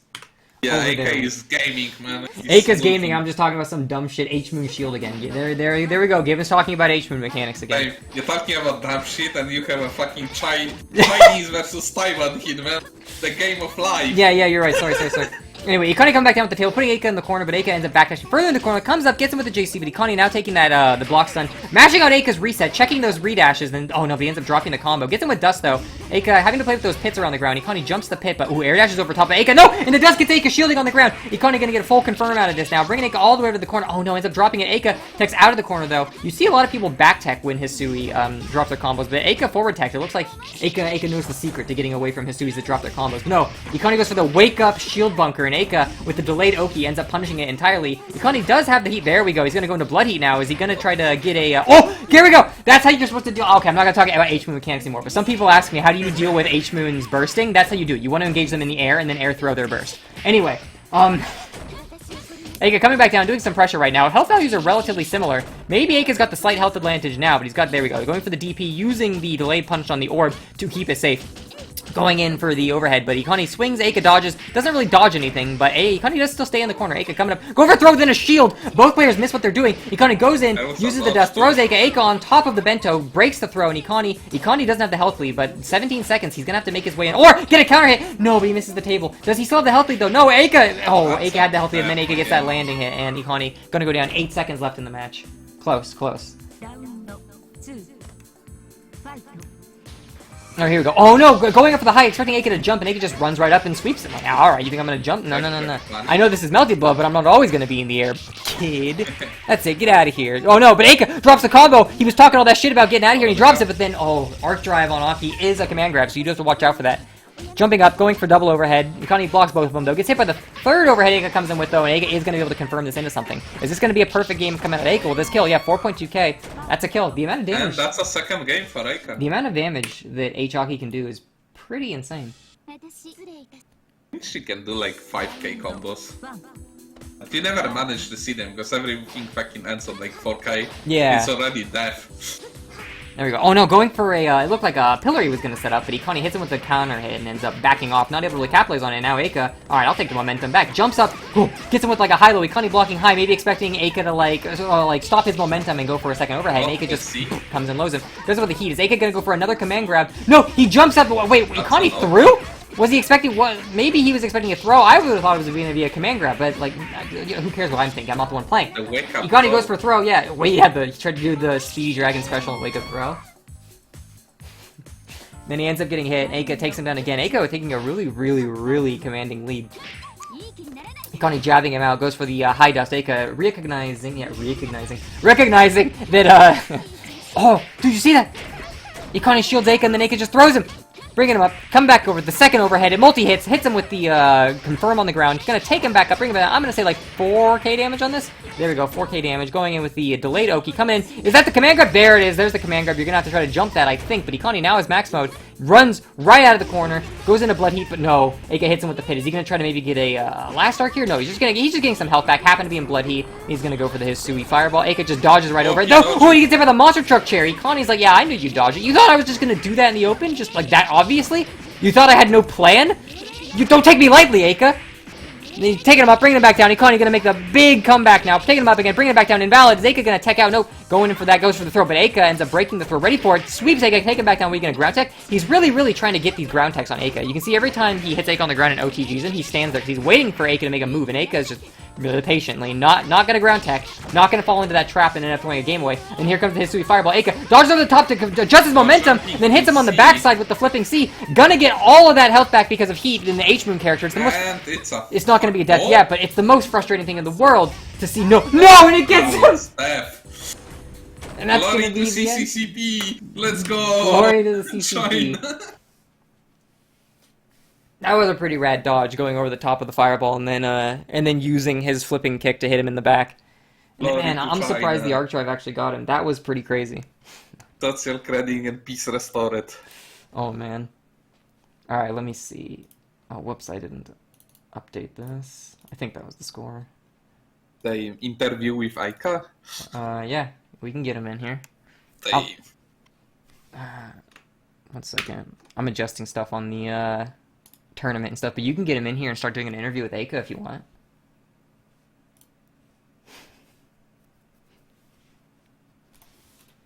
Let me see. Alright, so yeah, that's Eika's gonna be the winner. Let me go to, let me see. Put the scoreboard down, pull game capture down, close this, window capture, there we go. So there's the results, and there's the bracket that we got going on for the tourney. It's gonna be Eika at first, Ikani second, Gwyn in third, and then fourth was Matteo, I think that means? Yes. There will be no interview with Eika, sadly. Damn, he says he's too cool for school? Nah, he's throat hurting, man. Hope he gonna feel better soon. Oh, I see. Unfortunate. Damn, no interview. Oh, Eika, you listen to stream? We're playing Left 4 Dead today, let's go. No interview with the CCP master. But anyway, Yeah, let me get no the CCP master, man. let me get the placements up there on the screen now. Window capture off, and then tourney placements, properties. All right, let's get Eika at first. 4-0, the gamer, CCCP, the Taiwan cat won. Glory to Tencent. There we go. And now Matteo coming in fourth. This time Matteo usurped Alex's position. Remember, Alex came fourth last time after taking Matteo out. And this time Matteo took Alex out when he played him, and now he's in fourth place. He's usurping the f-ryougi, what's it called? The f-ryougi domination that what's the word I'm looking for? Plagues Europe. Plagues. It's a plague, those f-ryougi players. Haryogi, Nekos, the same. Were you ever around for Machi Tunes when he showed up and wanted to play fucking like Nekos? I think I was there. I've got the whole fucking Imgur album of Machi Tunes, which is pretty great. You should check that out if you haven't. But anyway, yeah, that's the tourney. Good tourney, I think. It was great tourney. We got to Good see a lot of multi. characters that are Actually, good fucking multi today. Like seeing Eika never fucking disappoints. If you're watching Eika play, he never fucking disappoints you with anything. Top player. Yeah, he's a lot of fun to watch. He plays tons of characters too, so it never gets stale watching him It's either. always a variety of character. Yeah. Like some people playing only like one character and it's okay. It's not They like always when make that something Alex guy fucking shows different. up, and it's like, oh, is it f-ryougi? No. Nah, I think Matteo got experience from playing too much with Drake. Able to take him out. Like training with Guak, man. Oh man. It's Guak training. Everybody told Drake he should join the tourney, but Drake's all like, no, my tourney placements will embarrass me. I won't be able to do cool shit. I think he had like 69% win rate. He's too self-conscious, and he gets too down on himself when he loses, but it's whatever. Drake's a good player. I should play against him more now that I'm refining my c-aoko again. You only need to post your IP on the red card. You're right. But The anyway, red card. that's the tournament. No interview with Eika, so I think we'll probably call it there. Thanks everyone for watching, and thanks Haku for wanting to commentate. Sorry that I just spent 90% of it talking over you, but Nah, it was fucking great, man. as long as you had fun, I'm happy. But anyway, yeah. Thanks for watching. Take it easy. See ya.